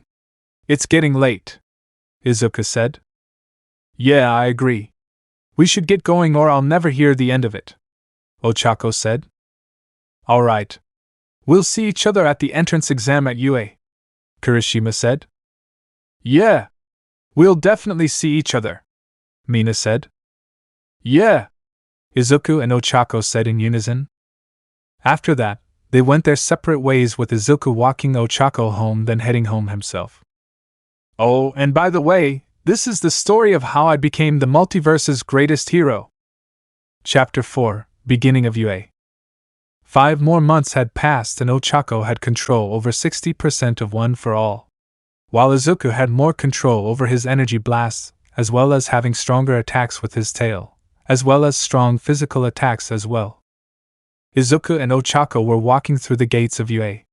As they were walking, they found two familiar faces. Their friends, Kirishima and Mina. Ochako waved at the two. "Hey guys!" she shouted. The red-haired guy and pink-skinned girl looked over at the greenette and brunette. "What's up, Midobro?" Kirishima said as he offered Izuku a fist pump which he took. "I'm doing well, Kirishima. Did you dye your hair?" Izuku said, smiling a bit. "Yeah, man. I thought it was time for a change," Kirishima said. "Hey girl! What's up?" Mina said to Ochako. "I'm doing pretty good. Izuku and I were training for a good 10 months before the exam," Ochako said. "That's awesome. You have a body like a model Uraraka, so obviously you're ready," Mina said as she got close to her ear. "Plus, I bet Midoriya enjoys the eye candy." "Mina!" Ochako shouted as her face got super red. "Ochako! What's wrong?" Izuku asked, concerned. Mina started to laugh her ass off, clutching her stomach. "I am fine, Izuku. It's nothing, really," Ochako said timidly. Kirishima then started laughing his ass off, knowing his girlfriend's antics. "Alright, let's get inside before we're late," Kirishima said. "Yeah, I agree. Let's go," Izuku said. They all started walking towards the building until... "Izuku!" said a familiar voice. Izuku turned his head to see a familiar ash blonde with red eyes. Katsuki Bikugo. "What do you want? You already flaked out on me," Izuku said, having a bit of a glare. "Look, I just want to talk," Katsuki said. Izuku looked back towards his friends and nodded at them to tell them to go on ahead without him. The three then walked into the building. "This better be important," Izuku said, looking back at Katsuki, not letting his glare go. "I just want to say I'm sorry I abandoned you like that. I was a coward and I just want to go back to what things were before we all found out about that whole you being the son of a villain thing. I want to go back to being friends," Katsuki said. Izuku took a deep breath before saying what he was about to say. His face softened but then hardened back into a scowl. "No! You think I'm gonna accept your apology after everything I've been through? You weren't the one to ever show fear, so why did you do it then? You abandoned me when I needed you most. After that, I was beaten senselessly. My dojo kicked me out, I lost all my friends. The only ones I had were my best friend Ochako, my mom, Eraserhead and Gunhead. They actually helped me through. They knew about my heritage but they didn't abandon me. So why did you? Also, you chose now to care. You stood up to Kajimoto, yes, but after school that day, he took my hero analysis journal and burned it to ash. And guess what? He even told me to bucking kill myself. Izuku, I dash. No! Don't even call me by my first name anymore. You lost that privilege a long time ago. I'll forgive you, but being friends again may very well be out of reach, Izuku said, walking into the building. I'll see you inside, Bikugo. Katsuki went to reach for him but put his hands down. His hands balled up into a fist as he walked into the building. Damn it, he said as tears fell from his face hitting the ground. Izuku walked in and sat next to his best friend and crush Ochako. Ochako saw Izuku had a sad face with a hint of anger. What's wrong, Izuku? Ochako asked. Old troubles, Izuku said. Ochako then wrapped Izuku up in a big hug. Izuku hugged her back, then wrapped his tail around her to add to the hug. Such a manly friendship, said Kirishima. Kind of reminds me of how we were as kids before we started dating, Mina said. Yeah, I agree, Kirishima said with a smile. All right, shouted someone.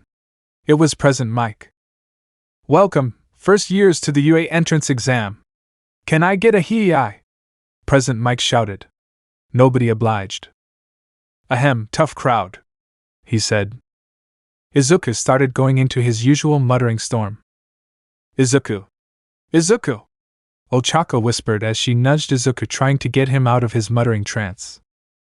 Excuse me, sir. On this pamphlet it shows 4 robots while on the screen it only shows 3. Is this a mistake from the UA staff? If so, this is highly disgraceful. And you, boy with the unruly hair and tail, said a blue-haired boy. Somehow, that snapped Izuku out of his trance. Huh? Me? Izuku said. You've been muttering this whole time. If you can't take this seriously, then leave. Eep. Sorry, Izuku said, covering his mouth.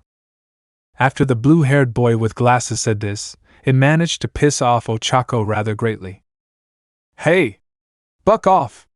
He's just excited to see a pro hero in person, Ochako shouted. Okay. Let's not start a battle before the battle. I was actually gonna explain that last robot. It's a zero-pointer that should be avoided, President Mike said. Now, with that out of the way, let's get on with the exams. Shall we? After that, everyone loaded up on the buses to go to the training grounds. Once there, everyone was eager to start. Izuku spotted Ochako stretching and was about to walk up to her until the same blue-haired boy grabbed his shoulder. That girl looks like she's focusing. Are you trying to sabotage her chance? Have you no shame? He said. What? No. She's just a friend and I was just going to wish her Lu-Gio. President Mike shouted as Izuku just disappeared out of the boy's grasp. What? There's no countdown in real-life situations. Look, that boy and girl are already racking up points. Go. After President Mike shouted this, everyone was destroying robots racking up points. Izuku was destroying robots left and right. He was also being careful not to destroy any buildings. He managed to run into a boy with a bird head who had a dark bird shadow who was destroying robots, and also had a robe on. The bird shadow seemed to recover into the robe to gather more strength. Izuku was in his analysis form taking invisible notes on what this bird head's quirk was like. He didn't notice the robot about to attack him. Look out! Izuku shouted unconsciously, shooting an energy blast towards the robot that nearly hit the bird. You alright? He asked. Yes. Thank you, Izuku Midoriya. Thank you, Midoriya. I'm Fumikage Tokoyami. Pleased to make your acquaintance, the bird head known as Tokoyami said. Izuku's sweat dropped at his medieval speech but didn't show any judgment. Well, let's do our best, Izuku said. Yes, let's, Tokoyami said. Izuku continued to destroy more and more robots. In the monitor room, the teachers were watching the students destroy the many robots. This is a promising batch of students, said a teacher. Indeed. We have those who are using strategic solutions and some. A teacher then pointed at the monitors with Bakugo and Kajimoto. Are using brute force to pass. I think the real champion is this one right here, Aizawa said, pointing at a monitor showing Izuku. Wait, isn't that Hasashi's son? Vlad King asked. He looks so adorable. How could he be a villain? Midnight asked.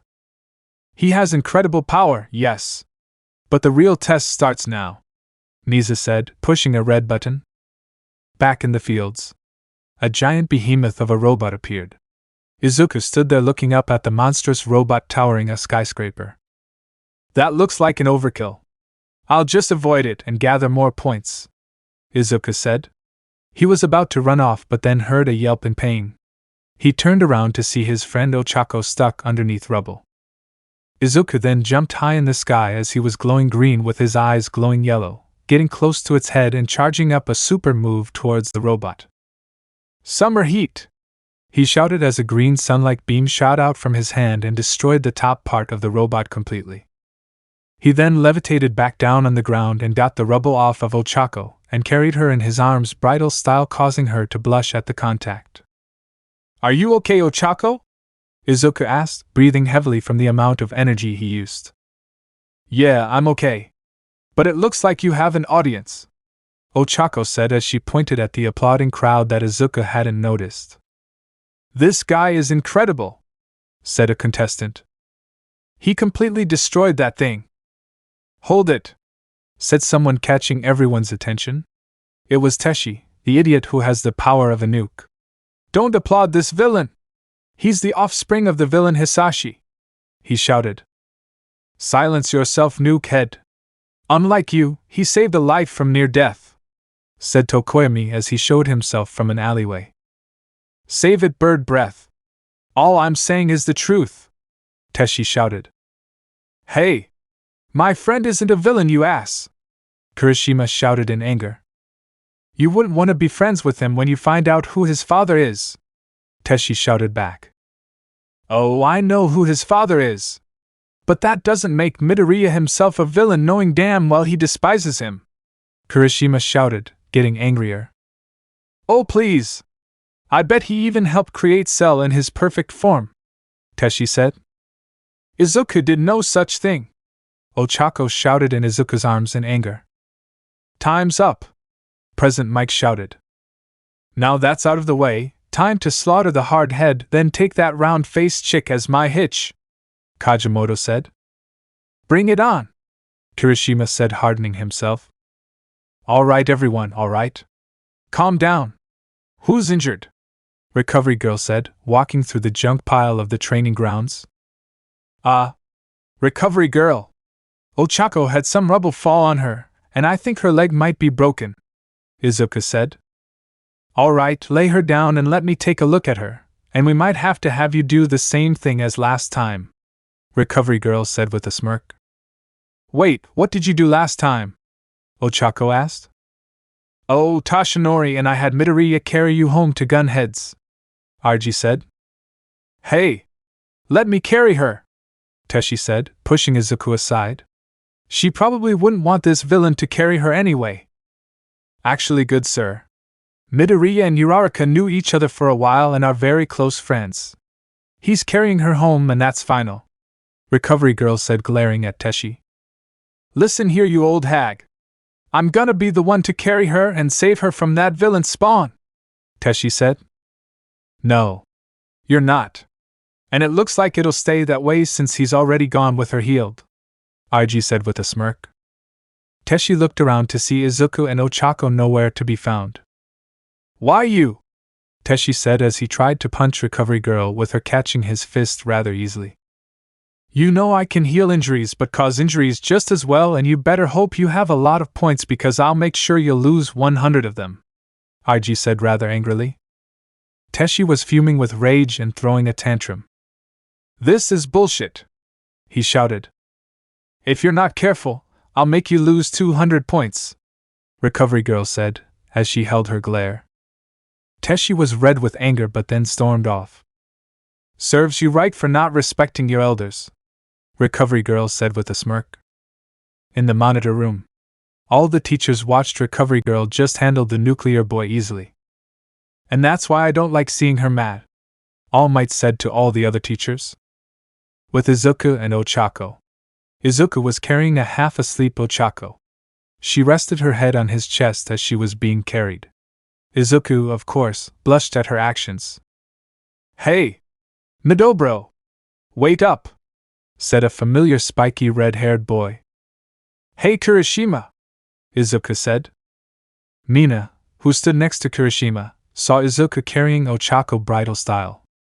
So when's the wedding? Mina asked with a smirk. Izuku blushed a glowing red as his tail puffed in shock at the question.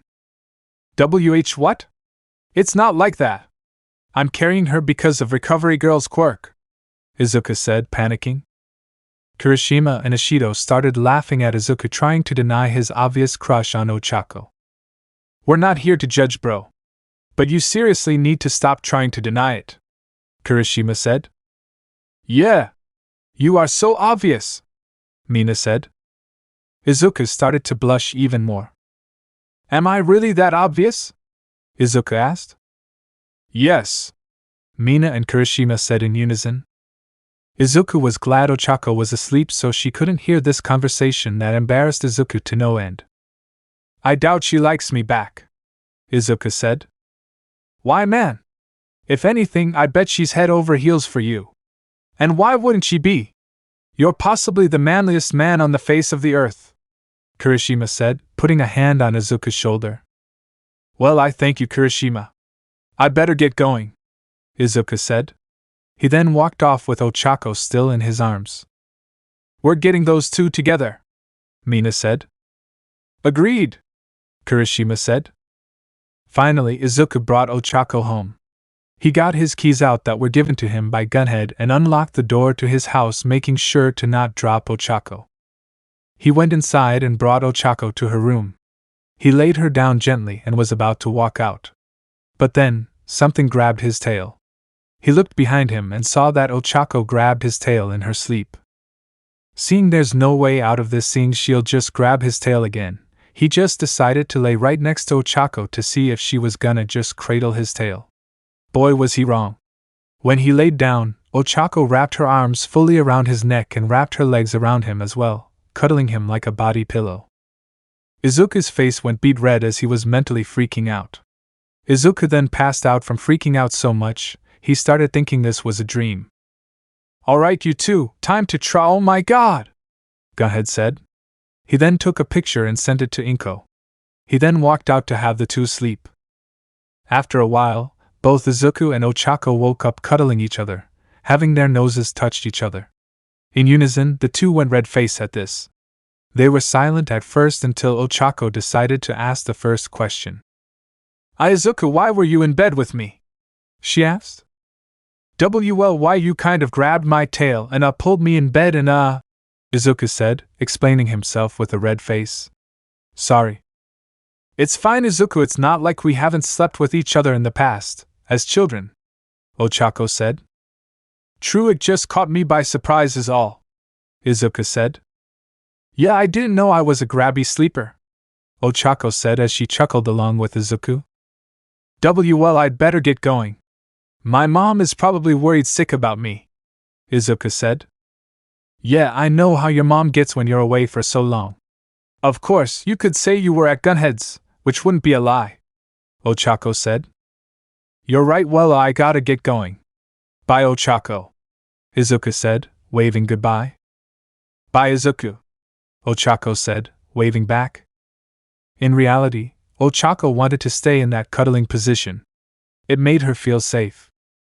While Izuku was walking home, he was mentally freaking out over the fact that he slept with Ochako. He was sweating bullets as his face was red at the thought. Finally, he got home and his mother was sitting on the couch, having a grin on her face. And what have you been doing, young man? Inko asked.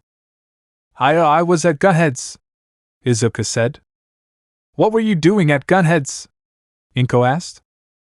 Training, Izuku lied. Oh really? Inko said, pulling up a picture on her phone. It was a picture from Gunhead himself that he somehow took. Wait, Mom, I can explain, Izuku said, waving his hands in front of him. You sly dog. You managed to find yourself a girlfriend, and you slept with her, Inko said. Wait. No. Mom, I swear, it's not what you think. We're not dating, it's just she grabbed my tail and pulled me in bed with her. It wasn't intentional for her, I swear, Izuku said. Sure, Izuku, sure, Inko said. One of you ought to confess to one another here pretty soon. Mom, I highly doubt she likes me, Izuku said. Not from what Gunhead has been showing me, Inko said. Moem, Izuku shouted, clearly embarrassed. Wait, I'm just teasing. You make it so easy, Inko said. I'm gonna go to my room and train for a bit, Izuku said. You do that, Inko said with a smirk. Izuku went up to his room and began his usual training session. He trained till it was time to get ready for bed. After that, he took a shower, brushed his teeth, put his PJs on, and went to bed. A week has passed. Izuku and Ochako continued to train with each other with their usual sparring matches. Izuku was lifting a dumbbell in his room. Suddenly, Inko burst through Izuku's bedroom door, crawling as if she wasn't even on the ground at this point. Izuku! It's here! She shouted, handing Izuku the letter. Izuku took the letter and nervously looked at it. He was fidgeting his tail nervously as he finally opened up the letter. When he did, a small disc hit his desk. He then turned it on and up came a projection. I am here to deliver the scores to potential future pro heroes, shouted Almight. Almight? Wait, isn't this from UA? Izuku asked. You may be asking yourself, is this from UA? Well, yes, it is, young Midoriya. For I am becoming a teacher here, Almight said in his booming voice. Now for your test results. You aced the written proportion with flying colors. But the real test results come from the physical exam. How much did I get? Izuku asked, anxious. You scored a total of how many? Almight asked. The cameraman handed Almight a piece of paper with what seems to be Izuku's test results. Wait, he scored that much? Young Midoriya, you scored over 9,000, Almight said, crushing the piece of paper. What? 9,000? There's no way that can be right, Izuku shouted. While with that alone, we also have a secret scoring board.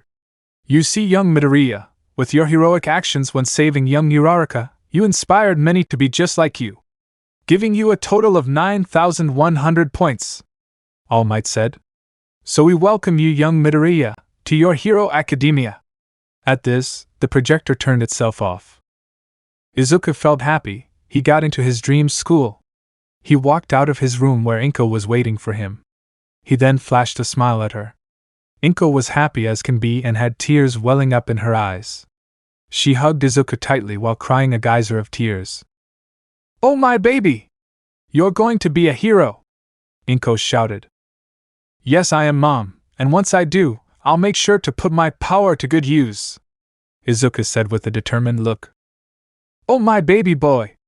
You're just like All Might and your grandmother, Inko said. Heh. Izuku chuckled and afterwards had a genuine smile on his face. Afterwards, he heard a buzz from his phone. It was Ochako texting him. Ochako. Hey Izuku! I got my test results. Apparently I got higher than All Might from his time at UA. I scored a good 486. Izuku. Really? That's awesome. Ochako. How much did you get? Izuku. If I tell you, you probably wouldn't believe me. Ochako. Oh, come on. Tell me. Izuku. Alright, I got 9,100. Ochako didn't text back for a minute. Izuku. Ochako? Ochako. You got how many? Izuku. I told you that you wouldn't believe me. Ochako. How? I mean, I know you're powerful and all, but how? Izuku. Adrenaline. Ochako. I'm not gonna question it. Izuku. Yeah, because I'm still having a hard time believing it myself. Ochako. Well, looks like we'll be seeing each other at UA. Like you had any problem. Izuku. Yeah, I just hope we won't run into Kajimoto. Ochako. Who's Kajimoto? Was that the guy who wanted to carry me home instead of you? Izuku. Yeah, that's him. Ochako. Well, he seems to be a real jerk. Izuku. You have no idea. His quirk allows him to manipulate nuclear energy. I studied his quirk from afar with one of my notebooks, and his quirk, if overused, will poison his bloodstream. He's a freaking idiot. Ochako. So he's a dim-witted jerk? Izuku. He's prideful too. Which means a nuke with a super-inflated ego means a complete ass. Ochako. Yeah. I hope we don't run into him. Izuku. Yeah, I'd better get back to training. I'll talk to you later. Ochako. Yeah. I'd better get to training as well. I'll talk to you later. Izuku. Okay, see you later. After that text, Izuku went back to training till he felt like pudding. On that Monday, Izuku was standing outside of Gunhead's door while waiting for his friend Ochako. He was wearing the UA uniform he had gotten. Finally, Ochako came out of the house. Izuku was looking at her and was trying not to stare too much. She looks good in that outfit, Izuku thought. Hey Izuku, Ochako said, smiling her bright smile. Hey Ochako, are you ready? Izuku asked. Yeah. Let's get going, Ochako said. The two then started walking. As the two were walking, Ochako was looking at Izuku and was wondering something. She decided to ask. Hey Izuku? Asked Ochako. Yes, Ochako? Izuku asked. How come your muscles aren't noticeable when you're wearing long sleeves? Ochako asked. She then started squeezing Izuku's arm from top to bottom, feeling his muscles that are rock hard. Izuku was a blushing mess as she did this. I mean, they're obviously there, but why are they so unnoticeable? Finally, she realized what she was doing and backed away blushing. Eep. Sorry, Izuku. She said, red-faced. It's alright, Ochako. I guess to answer your question, I guess my muscles aren't exactly noticeable because of how my body is built, Izuku said, trying his best to explain. Oh, that makes sense, I guess, Ochako said, still clearly blushing. The two continued to walk. Ochako inched herself closer to Izuku as they walked. She's so close, Izuku thought as he blushed. Finally, they arrived at UA. Now they were looking for their class, which is 1A. The two were walking through the hallways together trying to find their class. Dang! How big is this school? Izuku asked. Who knows? Ochako asked. Finally, they made it to their class. Izuku was hoping he wouldn't see Kajimoto or that blue-haired kid. But as he opened the door, his luck be damned. He saw both Kajimoto and the blue-haired boy yelling at each other along with Bakugo. Get your feet off your desk, you cretin! The blue-haired boy shouted, motioning with robotic hand chops. Ha! Buck off, you uptight robot! I'll tear you in half once I get a chance, Kajimoto said. The bluehead gasped. Tear me in half? Are you sure you're wanting to be a hero? He said. He then noticed Izuku at the front door. He then walked up to him. You are the one who saved that girl in the entrance exam. My name is Tenya Ida. Someone with such a powerful quirk, as well as finding out a secret mechanism that withheld within the exam. As a student of this school, I say you're clearly superior to me, Ida said with his robot motion hand. I highly doubt that. My friend here was nearly crushed, so I had to save her, Izuku said. If you're here to make friends, then I suggest you leave, said a voice that was familiar to Izuku. Ochako looked back to notice a caterpillar on the floor. Aizawa? Izuku shouted. Oh great. I have to deal with the problem child, Aizawa said. After that, everyone took their seats. It took you all 8 seconds to sit down and shut up. Time is precious. Midoriya, I expect more from you in the future, don't disappoint me again, Aizawa said to Izuku. Why yes sir, Izuku said. Aizawa then took out a few blue and white outfits. Now, put these on and meet me in the training grounds and don't keep me waiting.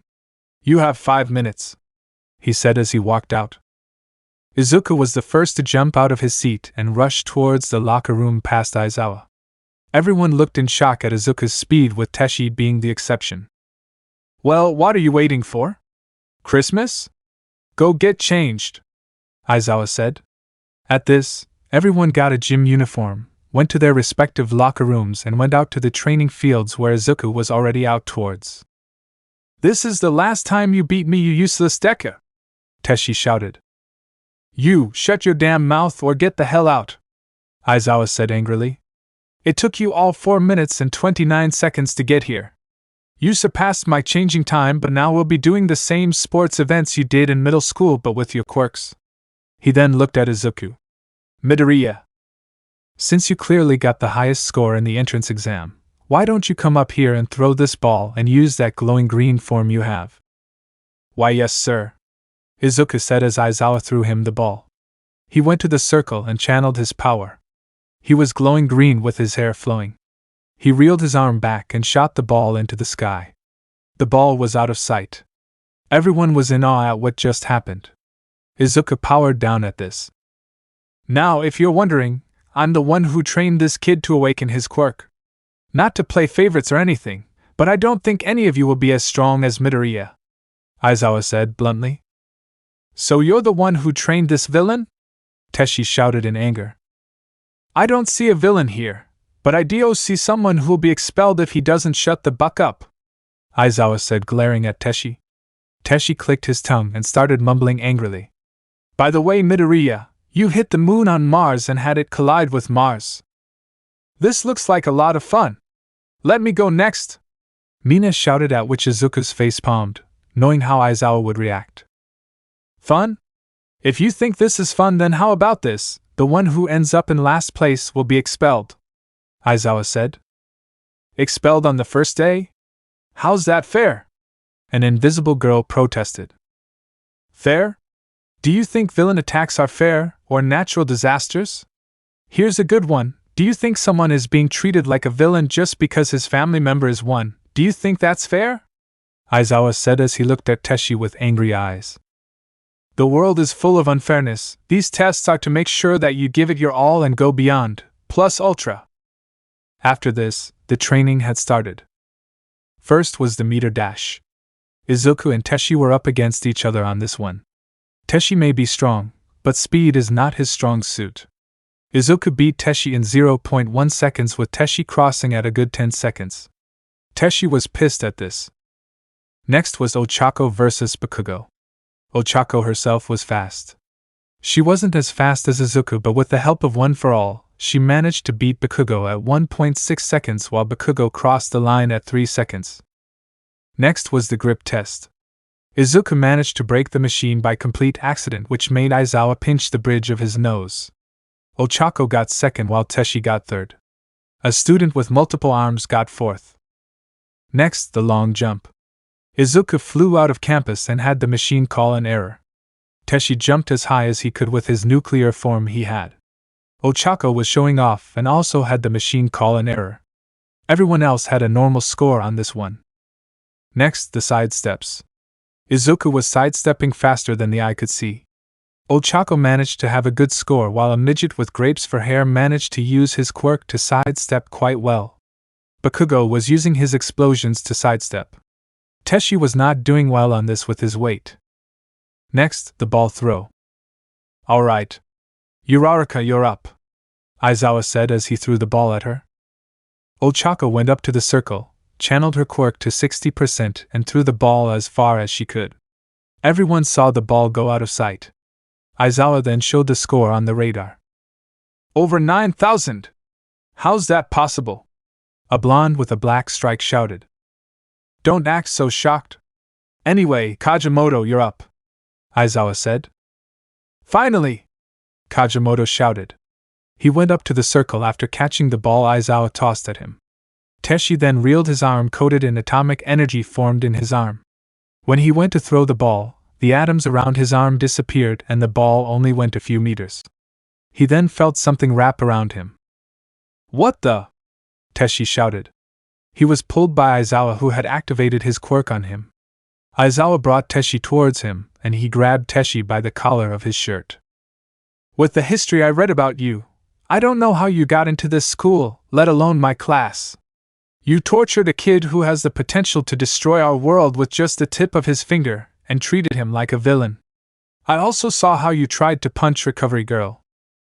So let me tell you something, Teshi. If you don't straighten up soon, or I hear you're causing problems to any student, then you will be expelled. Got it? Aizawa said. TCH. Teshi said. Aizawa's scarf tightened around him. Got it? Aizawa practically shouted in Teshi's face. Yes, Teshi said. Good. Now go back to the circle and throw the ball, Aizawa said, dropping Teshi as well as deactivating his quirk. Teshi then went back to the circle and had atomic energy form around his arm, and with all his strength, he threw the ball with a giant explosion. The ball went far. The radar for the ball showed 2,947. Teshi glared at Izuku with his one eye. Next test was sit-ups. Izuku was doing sit-ups incredibly fast. He obviously got first on that one. Then came the seated toe touch. Izuku got first while Ochako got second. Teshi didn't do well on that one either. And finally, the long distance run. Izuku got first on that one while Ochako got second and Ida got third, seeing that he's mostly a speedster. After the training tests were done, Aizawa showed all the test results. 1. Izuku Midoriya. 2. Ochako Uraraka. 3. Momo Yaoyorozu. 4. Shoto Todoroki. 5. Katsuki Bakugo. 6. Tenya Ide. 7. Teshi Kajimoto. 8. Fumikage Tokoemi. 9. Mizo Shoji. 10. Mashireo Ojiro. 11. Eijiro Kirishima. 12. Mina Ashido. 13. Witch Code. 14. Rikido Sato. 15. Tsuyu Ajiri. 16. Yuga Aoyama. 17. Hanta Siro. 18. Electric Guard. 19. Kyokujiro. 20. Toru Hagakure. 21. Minoru Mineta. Alright, Mineta. Since you came in last place, you're going to the study course. But remember this, I read about all of your histories, so Mineta, if I find out you're harassing anyone, you will be expelled. Got it? Aizawa said. Why yes, sir. Mineta said. At least I still have a chance to touch a hot girl's body. He thought. Now everyone get back to class, Aizawa said. Everyone then started walking to class. Oh, and Midoriya? Izuku turned around. Yes, Aizawa? He asked. You're a good kid, Aizawa said, looking away. Oh, thanks, Izuku said as he walked back to the locker rooms to get changed and headed into the classroom. After that, Izuku followed his classmates in. Like most of the time, he was met with his friend and crush, Ochako. She then playfully punched Izuku. Izuku, you show off, she said, smiling. What? I didn't want Aizawa to expel me, so I had to give it my all, Izuku said. Well, you could have just held back at least a little, Ochako said. Hey, round face, said Teshi from behind as he grabbed Ochako by the arm. How about you leave this villain and be with me? Hey! Let me go! Ochako said. Let her go, Kajimoto! Izuku shouted. Like I'd listen to a villain! I'm making her my hitch! Teshi said, having Ochako in his death grip. Teshi was then grabbed by his head by a dark hand. It was Dark Shadow. Mina then shot acid at Teshi's arm, forcing him to let Ochako go. Izuku hugged her and kept him away from Teshi. Ida was then scolding Teshi, saying this is not how a hero acts, and stuff like that. Kirishima and a frog-like girl were making sure Ochako was okay. You alright, Uraraka? Kirishima asked. Yeah. Thank you, by the way, Ochako said. I didn't really do anything. That was mostly Mina and Tokoemi doing everything, Kirishima said. Oh, and by the way, I'm Tsuyu Ajiri. But just call me Tsu, the frog girl named Tsu said. Meanwhile, with Ida and Teshi, the two were having a screaming contest while Dark Shadow was holding Teshi by the arms. Listen! If you're wanting to be a hero, this is not the way, Ida shouted. Oh please! I was trying to save a girl from a villain. I say I'm already a hero, not to mention you're helping the villain, so maybe you're wanting to be his minion or something, Teshi said. Midoriya is not a villain, nor am I a minion of any kind. We are all here to be heroes, and if the most prestigious school in Japan accepted him, then who are you to call him a villain? Ida said. Not to mention he shows light when all he saw in his life was darkness, Tokoemi said. All of you as well as Yui are blind if you can't see that Deku is clearly a villain. The moment you look away from him, he'll stab you in the back, and then you'll see that I was right all along, Teshi said. While all of this was going on, Bakugo was watching this from a distance. He saw how his former friend Izuku now has friends who will protect him. Something he should have done a long time ago. He had a smile looking at the sight as well as a tear forming in his eye. Thankfully for him, nobody really noticed. The first day of school had finally ended and Teshi stormed out. Izuku was walking home with his friends who are Ochako, of course, Kirishima, Mina, Tsu, Ida and Tokoemi. Katsuki was watching them from a distance as he himself was walking home by himself. He finally got fully separated from the said group as he was walking. He then walked past the playground. An all too familiar playground. He gazed at it and watched the kids playing around like no tomorrow. Kaken! I got my quirk! Really, Izuku? I know you have a tail, but there's more to your quirk? He was starting to hear the voices of himself and Izuku as kids, as well as seeing apparitions of them as well. He walked up to the river that was close to the park. He remembered when Izuku, Teshi and himself crossed this river with just a fallen tree. For old time's sake, he started walking on that same tree. The same fallen tree he ended up falling off of as a kid. Once he got halfway across the tree bridge, he ended up falling into the creek. Shit! He thought. He landed in the shallow water like he did as a kid. Kaken! He heard the voice of Kid Izuku. Where Teshi officially ruined their friendship after word got out Izuku was the son of a villain. Are you okay? Kid Izuku asked in concern. Katsuki was about to grab his hand but then heard Kid Teshi shout. Don't do it, Katsuki! Remember, he's a villain! Kid Teshi shouted from the fallen tree bridge. Shut up! Katsuki himself shouted as he shot an explosion towards the tree. He broke the tree in half. It would have caught anything on fire if it hadn't fallen in the creek. He then turned to Kid Izuku and tried to hug him, but he just went right through him as he disappeared. Damn it! He shouted from the top of his lungs. He started full-on bawling as he was kneeling in the water. Why was I so stupid? I deserve his hate. I'm a bucking coward, he said as he was crying. It started getting late. Katsuki decided that he cried in the creek for long enough. He walked home where he lived with his mom and dad. When he got home, his mother started yelling at him. Where have you been, you brat? And why are you all wet? His mother shouted. Shut up, you hag! I was walking through the park, Katsuki shouted. You couldn't bother to send me a text to let me know, Mitsuki shouted. Shut up! You should know that I'm training to be a hero, so I don't need you babying me, damn it, Katsuki shouted. Yeah, well, wait, have you been crying? Mitsuki said in a calmer tone that sounded like sympathy. What, Ash? No, I haven't been crying. Crying is for hitches, Katsuki shouted. Katsuki, I'm not stupid. Your cheeks are tear-stained and your eyes are red and puffy. It's obvious that you've been crying, Mitsuki said. I know, I don't bucking cry. I am going to my room, Katsuki shouted as he marched up to his room. Once there, he changed out of his wet uniform and put some pajamas on. He sat on his bed and thought about everything. He took out his phone, which thankfully had a waterproof phone protector. He looked through his old photos and found the photo of his 4th birthday, the day he would get his quirk. He saw the photo where Izuku gave Katsuki a wrapped-up box. He remembered opening it, and there he saw a hand-made Almight plushie that Izuku and Inko helped each other with. He remembered how happy he was receiving that.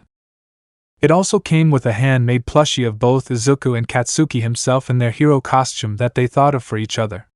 He had a tear going down his face at the memory.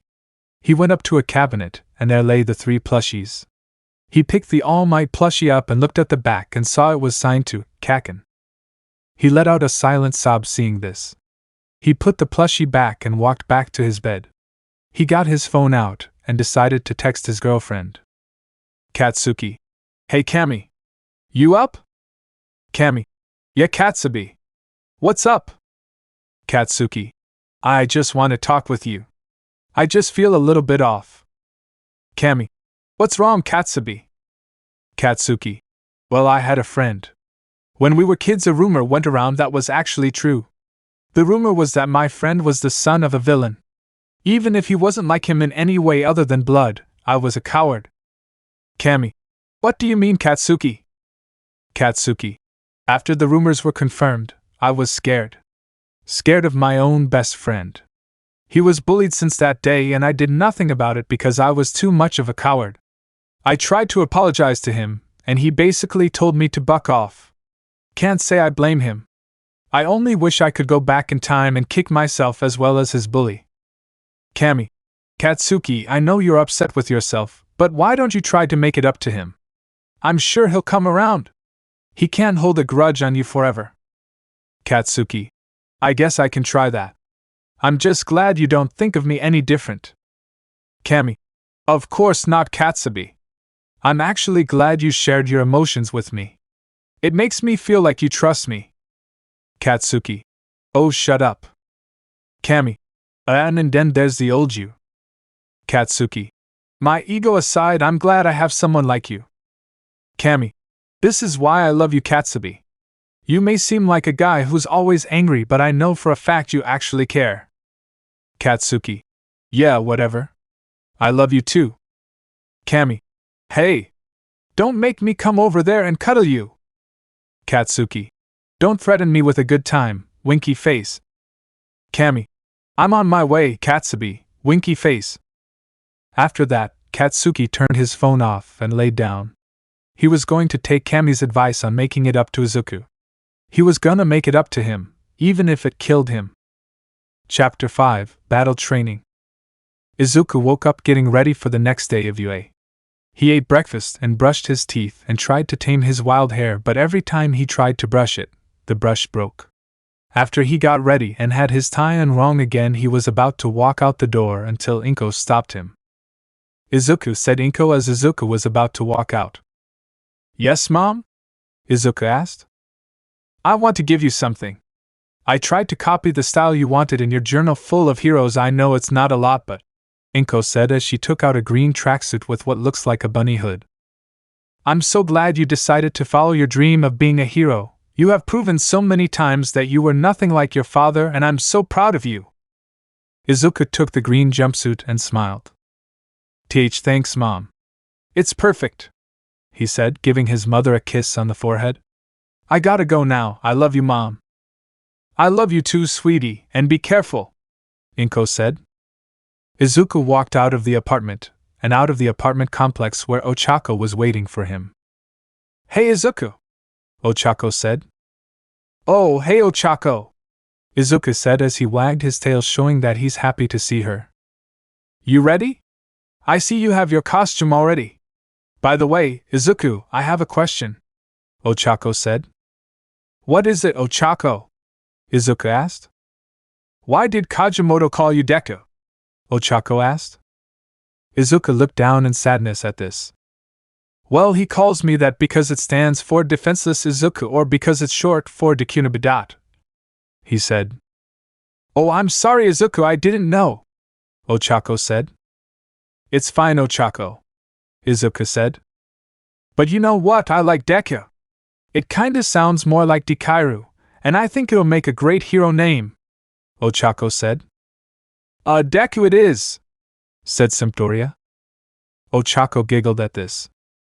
As the two were walking, both Izuku and Ochako saw their friends Tokoemi, Tsu, Kirishima and Mina walking to UA as they were. Hey guys! Ochako shouted. Hey Uraraka! Hey Midoriya! Mina shouted back. Sup guys? Kirishima said. Where's Ida? Izuku asked. He ran past us, Tsu said. He said something about heroes arriving 15 minutes early to class, Tokoemi said. They all started laughing. While they were walking, they saw a big group of people blocking the UA gates. It was the media. You've gotta be shitting me, Izuku said. The people then turned around and noticed Izuku and his friends. They then ran up to them and bombarded them with questions. What is it like having Almight as a teacher? What kind of quirks do you all have? Is there something on my teeth? Questions like these were what these people were wanting. Izuku decided he had enough. Izuku grabbed onto Ochako and floated. Well, what are you waiting for? Grab on, Izuku said. Kirishima was the first to grab Izuku's foot, with Kirishima holding on to Mina. Then Tokoemi grabbed Kirishima's foot, then Tsu grabbed Tokoemi's foot. They all flew over the gates, having what seems to look like a chain of people. After Izuku flew over the gates of UA, he put his friends down gently, and then they all continued to walk into the school of UA. Well, if they aren't gonna answer us, then we'll just have to go by ourselves, a media woman said. Don't! But it was too late. When she set foot through the gate, the alarms went off and slammed the gate shut, nearly crushing the woman's leg.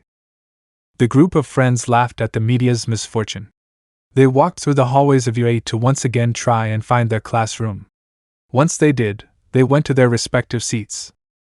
Izuku sat next to Ochako with Mina in front of her and Kirishima in front of Mina, while Izuku had Tokoyami in front of him with Tsu in front of Tokoyami, as well as Ida sitting next to Izuku looking as stiff as a robot just waiting for Aizawa to show up. Needless to say, the group definitely had each other. Unfortunately for Bakugo, he had to sit behind Teshi, so he had to deal with his bullshit. Finally, Aizawa walked in and everyone shut up immediately. Good. You learned the first time to shut up. Maybe there's hope for you all after all, Aizawa said. Anyway, you'll be taught by someone else today. He'll be here shortly. Please be respectful. After Aizawa said this, he went into his sleeping bag and flopped on the ground and fell asleep. Hey Izuku. Who do you think will be teaching us today? Ochako asked. I don't know, maybe we'll be doing something normal, I'm assuming, Izuku said. Later on, Izuku felt a spike of energy outside of the classroom door as well as laughter. Wait, is that? Ha ha ha! I am coming through the door like a normal person. Almight boomed as he went through the door in a weird pose. Almight? Everyone shouted, with Teshi being the exception. Izuku was wagging his tail at the speed of light as he was excited to see All Might in his class. Ochako looked at this and had her heart squeeze at this. So bucking adorable, she mentally screamed. All right. Get ready, young heroes, because today's lesson will pull no punches, All Might said. Now one part of being a hero is looking the part. He then pushed a button and out came 20 suitcases. Now, put these on and meet me at ground beta. He then ran off. Wow, Izuku! Did you hear that? We got our costumes today, Ochako said, flashing Izuku a smile. Why yeah. I can't wait, Izuku said nervously. The whole class then went to the locker rooms to change into their costumes. Izuku had his jumpsuit on but had no way to have his tail out. He got a pair of scissors and cut a hole to let his tail breathe. He then ran towards ground beta to see everyone in their costumes. Hey Izuku! Nice costume! Very practical, Ochako said. Oh! Thanks Okakeo, Izuku said as he blushed seeing Ochako's costume. Yeah, I wanted a space-themed costume, but I should have been more specific on my costume. This costume is skin-tight. Not really my style, Ochako said. It was a good thing Izuku had his mask on, because his face was so red that he made tomatoes look pink. Heh, showing off your assets more, I see, round face, Kajimoto said. He wore baggy pants with a sheet of cloth being tied around his waist. He had a tank top that had a nuclear waste sign on it. How about you and I will go somewhere private after this and I'll save you from that villain? Ochako cringed horribly at this while Izuku was getting pissed. He got in front of Ochako and pushed Teshi away from her. What a surprise seeing a villain naturally keeping a girl from being rescued, Teshi said in a pissed-off tone. Izuku is not a villain, Ochako shouted at Teshi. You're only saying that because he brainwashed you like the villain he is, Teshi said. Ochako was getting more and more pissed.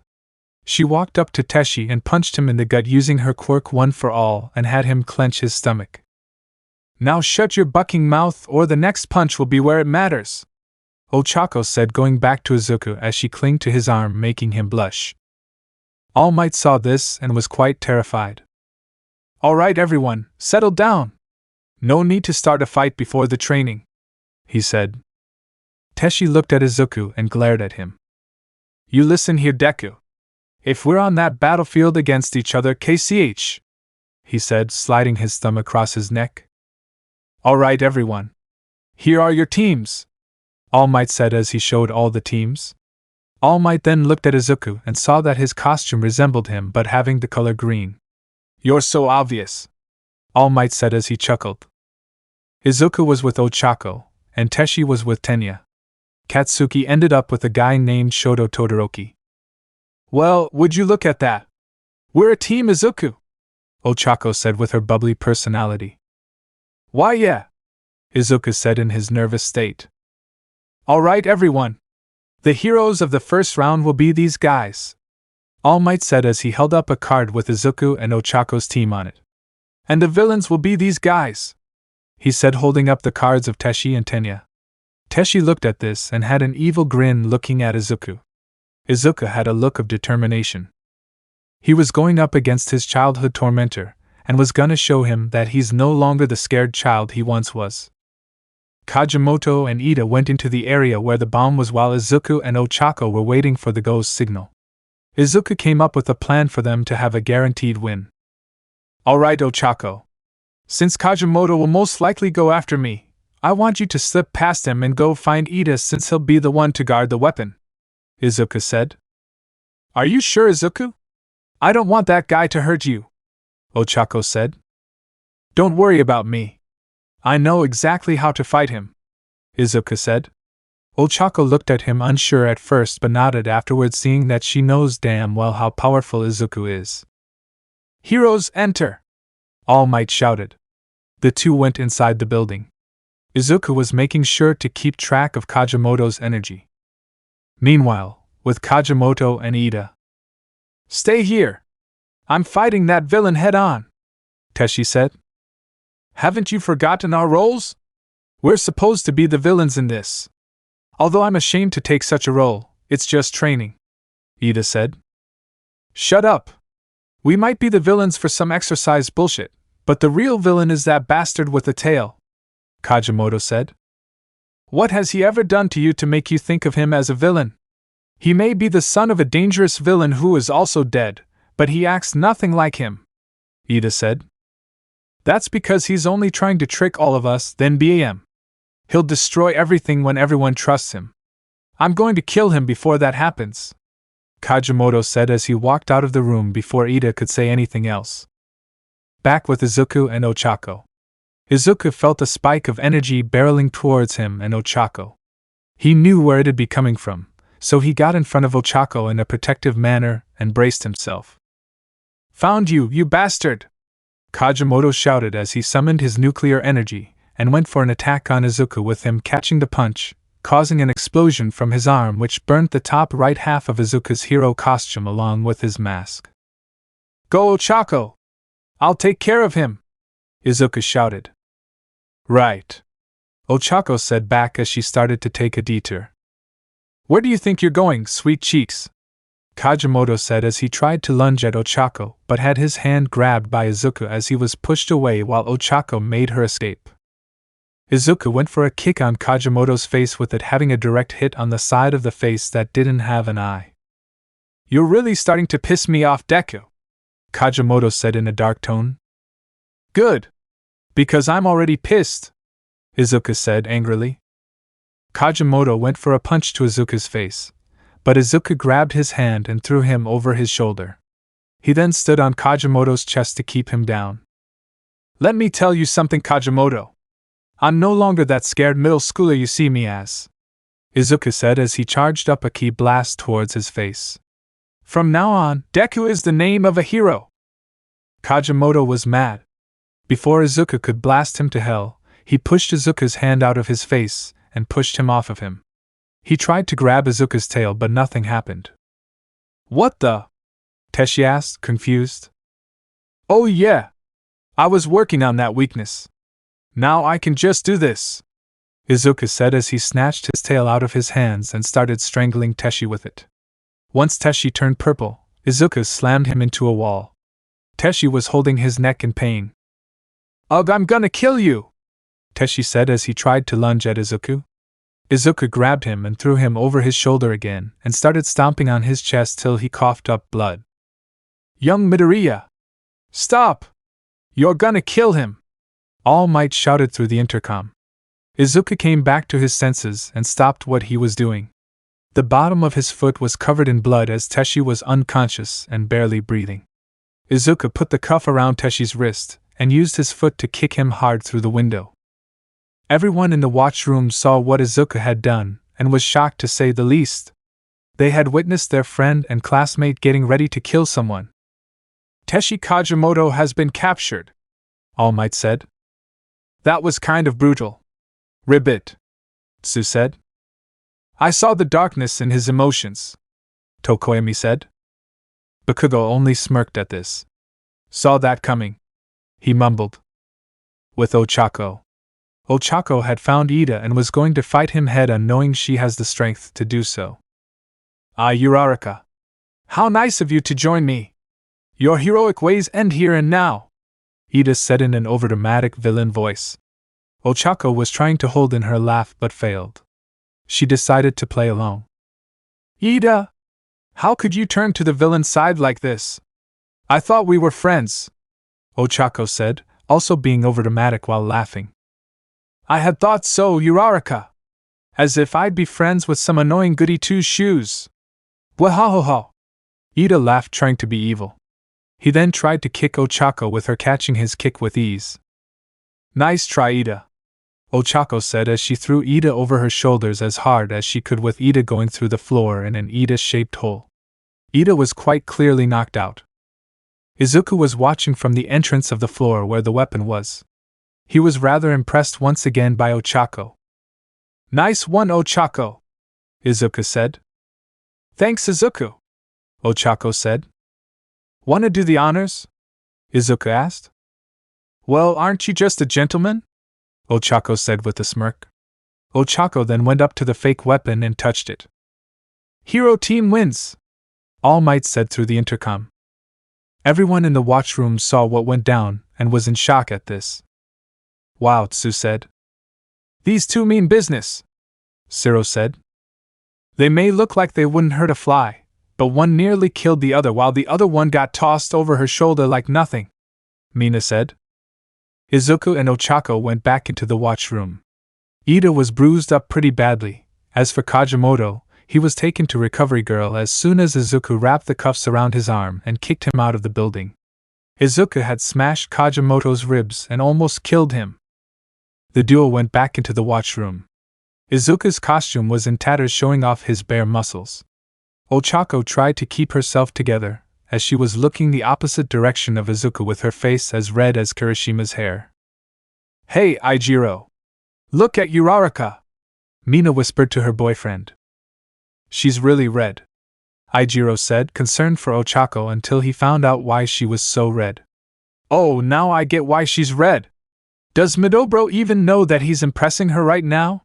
He's totally jacked." "I know, right? They need to get together already," said Mina. Izuku saw Ochako and got a glimpse of how red her face was and immediately got concerned for her. "Ochako! Are you alright? Your face is really red. Do you need to go to Recovery Girl?" Izuku asked in concern. "Nope. I'm fine, Izuku, no need to worry about me," Ochako said extremely fast, looking towards Izuku and got a glimpse at his muscular body. She then got even more red and could barely notice she was staring and had smoke coming out of her ears. Ochako didn't even notice Mina coming from behind and shoving her onto Izuku, making his face go red now. Mina!" Izuku shouted. Mina just laughed as Ochako finally blue-screened and passed out from her face overheating, causing Izuku to get concerned again. "Ochako! Are you alright?" Izuku shouted. All Might watched and covered his mouth to keep himself from laughing his ass off. "She'll be fine, Midoriya," Mina said as she laughed. Shortly after, Ochako regained consciousness. "I'll be fine, Izuku. No need to worry about me," Ochako told him. "Alright. Can anybody tell me who the VIP for this match was?" All Might asked. A girl with a spiky ponytail raised her hand. "That would be Uraraka, sir. While Midoriya had the plan all thought out and knew that Kajimoto would certainly attack him first, Uraraka followed the plan perfectly, while Midoriya had his emotions take control over him and nearly killed the villain and only stopped because someone had to tell him to. While Midoriya did capture him, he had every intention to kill him. While Uraraka performed her capture perfectly with her opponent only being winded at worst," she said in great detail. Izuku had his head down in regret. Ochako put a hand on his back and glared at the ponytail girl. "Could have left that part out," she thought. Excellent detail, young Yayorozu. Now, on to the next match." All Might pulled out 2 other cards. "Alright. The next 2v2 will be these guys," All Might said as he held 2 cards with Katsuki Bakugo and Shoto Todoroki versus Mashireo Ojiro and Toru Hagakure. Looks like we're next, Katsuki said. Save it. I didn't come here to make friends, Todoroki said. Izuku overheard this and got out his bat that said friendship on it. We'll see about that, he said. Both Todoroki and Bakugo were waiting for the go by All Might, while Ojiro and Hagekure were heading inside the building to ready themselves. While the two villains were in the building, the two heroes were still waiting on the go from All Might. Hero team enter! All Might shouted. Todoroki then put his hand down without saying anything. Then the ground beneath him started crystallizing in ice. The ice spread all across the fake city and froze everything in place. Even Bakugo had his feet stuck in ice. Hey, you ice for brains! What the actual buck was that? Are you trying to kill all of us? Bakugo shouted. Todoroki then gave a cold glare at Bakugo and walked off into the watchroom. A hero team wins? All Might said, unsure. The cameras were coated with ice as well as the speakers, so All Might's voice was muffled but could still be heard. The service robots then had to pick the ice off of everyone's feet except for Bakugo, seeing that he blew the ice off of his feet with ease. But Ojiro and Hagekure? Ojiro was shivering, but not as bad as Hagekure because of her questionable choice of a costume. Well, I guess that ended rather quickly, All Might said. There was no VIP in that match, so the matches went on. After all the matches had ended, everyone changed out of their gym clothes and went back to class. As everyone sat back down, everyone was back in class as well as Kajimoto, who looked like he had new bandages around his eye. He wasn't completely healed, but he was still alive, unfortunately for some people. He was limping to his desk and giving Izuku the death glare towards him. Izuku flipped him off. All right, everyone. Sit down, shut up, Aizawa said. I have all your test scores, and from what All Might told me, you all showed a lot of potential. However, there were some things that I should point out. Kajimoto, you have an excellent quirk and you have potential to be a great hero, maybe even the greatest. But that ego of yours is something that we desperately need to work on. Teshi scoffed at this comment. Midoriya, I'm gonna tell you all something. No hero is clean from blood, but we need to capture the villain, not kill them. Only do that as a last resort. Midoriya, you should know that better than everyone else here from the training you did with me. Why, yes, sir, Izuku said, putting his head down sadly. Of course, with how Kajimoto pushed you, I won't scold you any more than I already have. As for you, Kajimoto, we're going to have a little chat, Aizawa said, glaring at Teshi. TCH, whatever, hobo, Teshi said arrogantly. Now, the one who really takes the cake in this subject is the one who froze the entire city, Aizawa said, looking at Todoroki. You can't just freeze an entire building and say you won. You need to take better precautions. Todoroki just looked at Aizawa coldly as a response. Anyway, now you guys will have to do something that'll be the fate of your future, Aizawa said.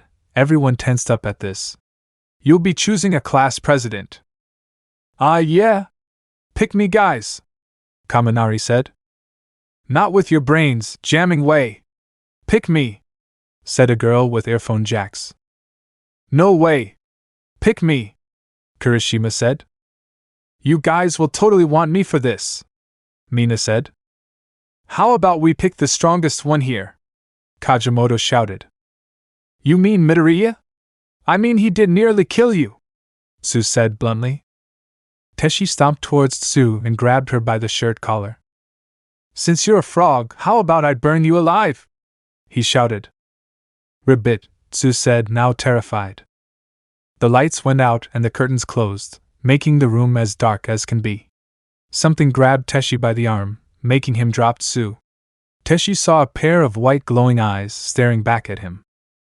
Touch any of my friends that way again, and I'll rip the skin off your flesh, said a deep dark voice. Soon after, the lights came on and Dark Shadow was seen shrinking back down to size but didn't let go of her glare at Teshi as well as Tokoyami, who had a death glare on his face. Alright. Don't start fights trying to pick a president. Kajimoto, sit your ass down, Aizawa said, clearly losing his patience with Teshi. Teshi went back to his seat, glaring at Aizawa as he glared back. I think we should do this democratically, Ida said. An election. Wouldn't everyone just vote for themselves? Not to mention it's obvious that you want to be the class president, said Zero. Then the one who has the 2 or more votes will be the class president, Ida said. After that, everyone started writing their votes down on a piece of paper.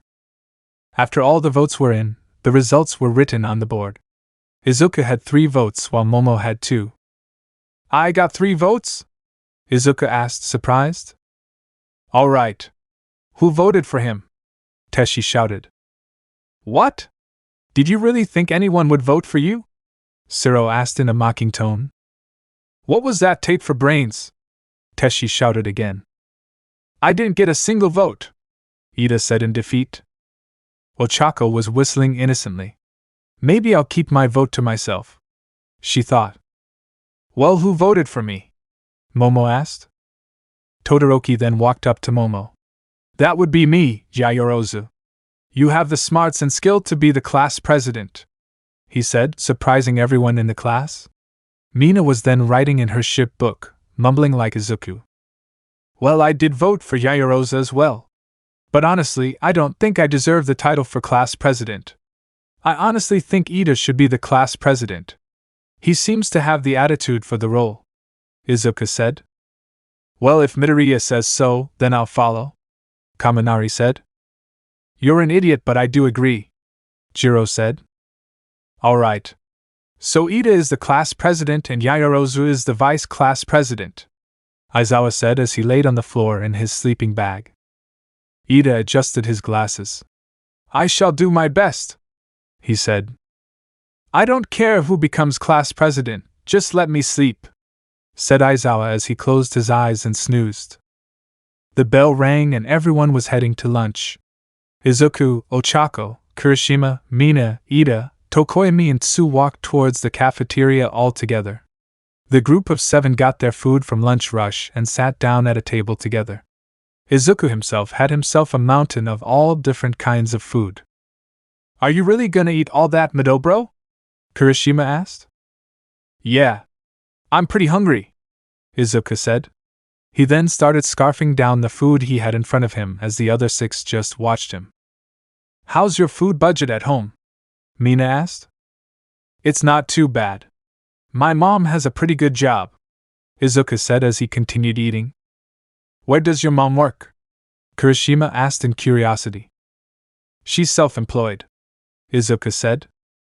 Izuku finished eating before the other 6 could make a dent in theirs. I'm gonna go get some more, Izuku said. At this, his friends all fell backwards with their feet sticking straight up. What? I'm hungry. Lunch Rush himself was looking at Izuku and was fidgeting. Dear Kami, I'm dealing with a bottomless pit, he said, afraid of what Izuku is gonna put him through for the next 3 years. Warning, Level 3 security breach. Please evacuate to safety. The alarm went off and everyone went into panic. What's going on here? Izuku asked. Someone broke into UA. This is the first time this has happened in my 3 years, said a senior. Everyone started piling up in the hallway in a desperate attempt to get to safety. Izuku flew over the crowd and looked out the window and saw it was the media. They somehow got through. At this, Izuku was trying to calm everyone down. He then powered up to make his voice heard. Everyone! Stop! He shouted. Look out the window! It's just the media being a nuisance. Stop acting like you're trapped in cages. You're only hurting the people near you. At this, everyone calmed down and went back to their classrooms in a civil manner. After the hallway was cleared up, Izuku took a look out the window to examine the break-in. He saw that the gateway had a hole burnt through as if someone took a smelter and melted the metal off. Although it would be impossible to do such a thing since the emergency gate was made with extremely thick steel. Midobro! What you did there was absolutely manly, Kirishima said. Yeah, Midoriya! You calmed the whole school from panicking, Mina said. You okay, Izuku? Ochako asked Izuku as he looked really focused. Huh? Oh yeah? I'm fine. But how did someone damage the barrier like that? That couldn't have been the media, Izuku said. That's a pretty good question. Whoever or whatever it is, I'm sure we can handle it, Kirishima said. I agree. As long as we have each other, we'll be unstoppable, Ochako said. Hell yeah, Dark Shadow said with Tokoemi having a small smile on his beak.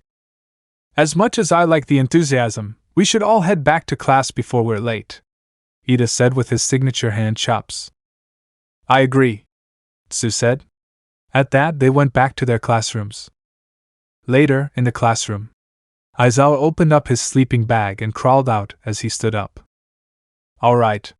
So first off, I want to apologize about the panic that the media has started.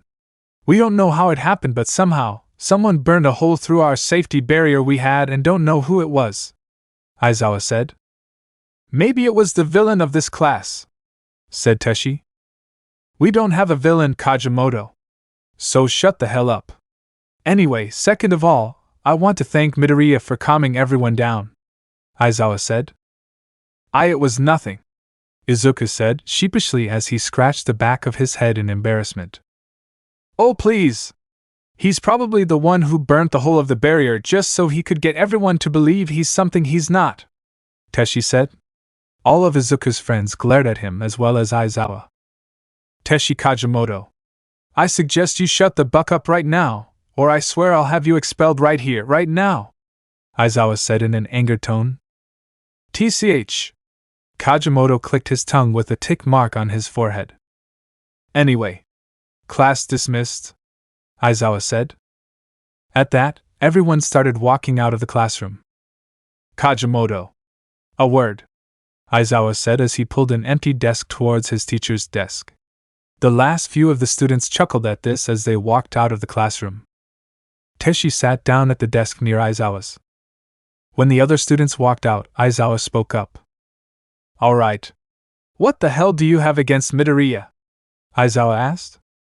The fact that he's a villain and doesn't belong here, Teshi said back. Idiot! What has he done to make you think he's a villain other than being the son of one of which he despises? Have you ever stopped to think if he ever wants to be the offspring of said villain? Aizawa said, now angry. Oh please!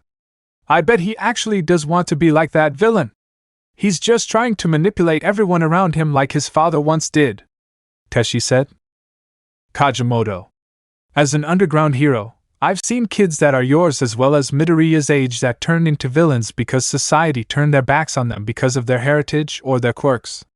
Worse of all, those said villains grew up wanting to be heroes but were picked up by villains when society dropped them. If Midoriya was to be a villain, it would mean the end of our society, and every single one of your classmates would be dead, and when everyone thought you were a hero, he would expose all the things you've done before he put you out of your misery, and then possibly destroy our planet.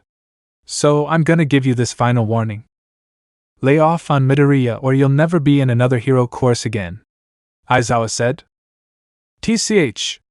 Whatever, Teshi said, not even listening to what Aizawa had to say. Sigh. Get out of here, Aizawa said, agitated. Teshi then started to walk out of the room. If you keep angering him like this, there'll be nothing able to stop him from killing you, Aizawa said. He won't kill me.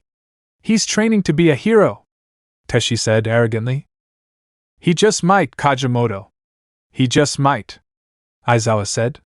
Teshi walked out of the room and out of UA. With Katsuki. Katsuki was walking home, by himself. When he got home, he saw his mother talking with his girlfriend, Kami. Hey Katsubi, said Kami. Hey Kami. What ya talking about with the hag? Katsuki asked. Katsuki, Mitsuki shouted. We've been talking about how you were so adorbs when you were a baby, Kami said. I even showed her some pictures, Mitsuki said with a smirk. You hag, Katsuki shouted. Oh, deflate your ego, would ya? Mitsuki shouted back. They then had their usual shouting matches. Kami then went up to Katsuki's father. Does this happen a lot? Kami asked. More than you'd realize, but honestly, I wouldn't have it any other way, Katsuki's dad said. You're pretty chilled to be living with these two, Cammy said. Yeah, well, I guess if you marry an egotistical wife, you get an egotistical kid, Masaru said.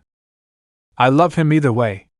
Because he may not show it, but he at least has a heart, Cammy said. I agree, Cammy. Just make sure to keep him in his place for both me and his mother. It'll also do you a favor, Masaru said. And how many times do I have to tell you to stop messing with the thermostat? Mitsuki shouted. Do you want me to nuke the house? You know how my quirk works. It's hot as shit in here, Katsuki shouted. How long have they been yelling at each other for? Cammy asked. About 4 hours, Masaru said. I'll order some takeout. Yeah, I'm starving, Cammy said. I agree, Masaru said. The two who were shouting finally ceased after Masaru got the food from said restaurant, and they finally started eating. Now it was pretty much an eating competition with Masaru, Katsuki and Natsuki, with Cammy just eating like a normal human being. After that, all the food was gone. I ate more, Katsuki shouted. As if I ate more, Mitsuki shouted back. Oh boy, Masaru said. Cammy's sweat dropped at the sight. The mother and son duo finally got tired from shouting at each other and went to bed. Katsuki crawled into his bed with Cammy cuddling up to him as he fell asleep. Meanwhile, at an unknown location. Is he ready? Asked a man behind a TV. Yes, boss. He is, said a doctor. Well, what are you waiting for? Bring him in, said the man. A young adult with white curly hair as well as a monkey tail stepped into the room and was met with another man with a ton of scars and a blonde girl with her hair in buns as well as vampire eyes and fangs as well. So this is that Saiyan demon kid I've been hearing about? Asked the burnt toast-looking man. And you're the eldest son of the first pure-blooded Saiyan to ever develop a quirk and yet is in the shadow of some human. So pathetic, the white-haired teen said. Humph. He was so desperate that he kept having kids until he got the one he wanted. I want him dead, the burnt man said. You and me both, Dalby. He's one of the 2 traitorous Saiyans that started having a family. Your father is one of them. A Saiyan named Masaru is the other one who also wanted to start a family, the young Saiyan adult said. Ooh, he's cute, said the blonde vampire girl. She walked up to the white-haired boy and got close and personal. She wrapped both her arms around the young adult, and wrapped one of her legs around him as well. She then took out a knife and tried to stab him but ended up crumbling the knife as she tried to stab him. Oh, that's no fun! She pouted as she was about to get herself off of the Saiyan demon but was pulled back in. If you wanted to see blood, why didn't you say so? The white-haired man then scratched his arm and drew blood. He then put his finger on the top of his forehead and then went down to his mouth with his fingers still having blood as he spread his fingers with his tongue waving it up and down. Oh, you're just the type of guy I'm looking for, the blonde girl said in a voice of pleasure. The two then started wrestling each other's tongues as they made out like hormonal teenagers as they fell on the floor, with the white-haired boy on top of the blonde-haired girl. Ugh! Dobby! Get Mikumo off of Himiko so I can discuss the plan, the boss ordered. No can do, boss, Dobby said with a proud smirk on his face. Oh, for the love of the original plan is to kill All Might in front of his students. Okay? Okay. I'm out. Make sure they at least wear protection, the boss said as the monitor turned off. Oh, Mikumo! Please don't stop. You're so strong, Himiko Toga shouted with a moan. Well, I'm outta here. Try not to get her pregnant, future boss, Dobby said as he walked out of the room still having a proud smirk. When he walked out of the room, the moaning got louder. Heh, sounds like Mikumo finally got passage to the undercarriage. He then walked off into his room.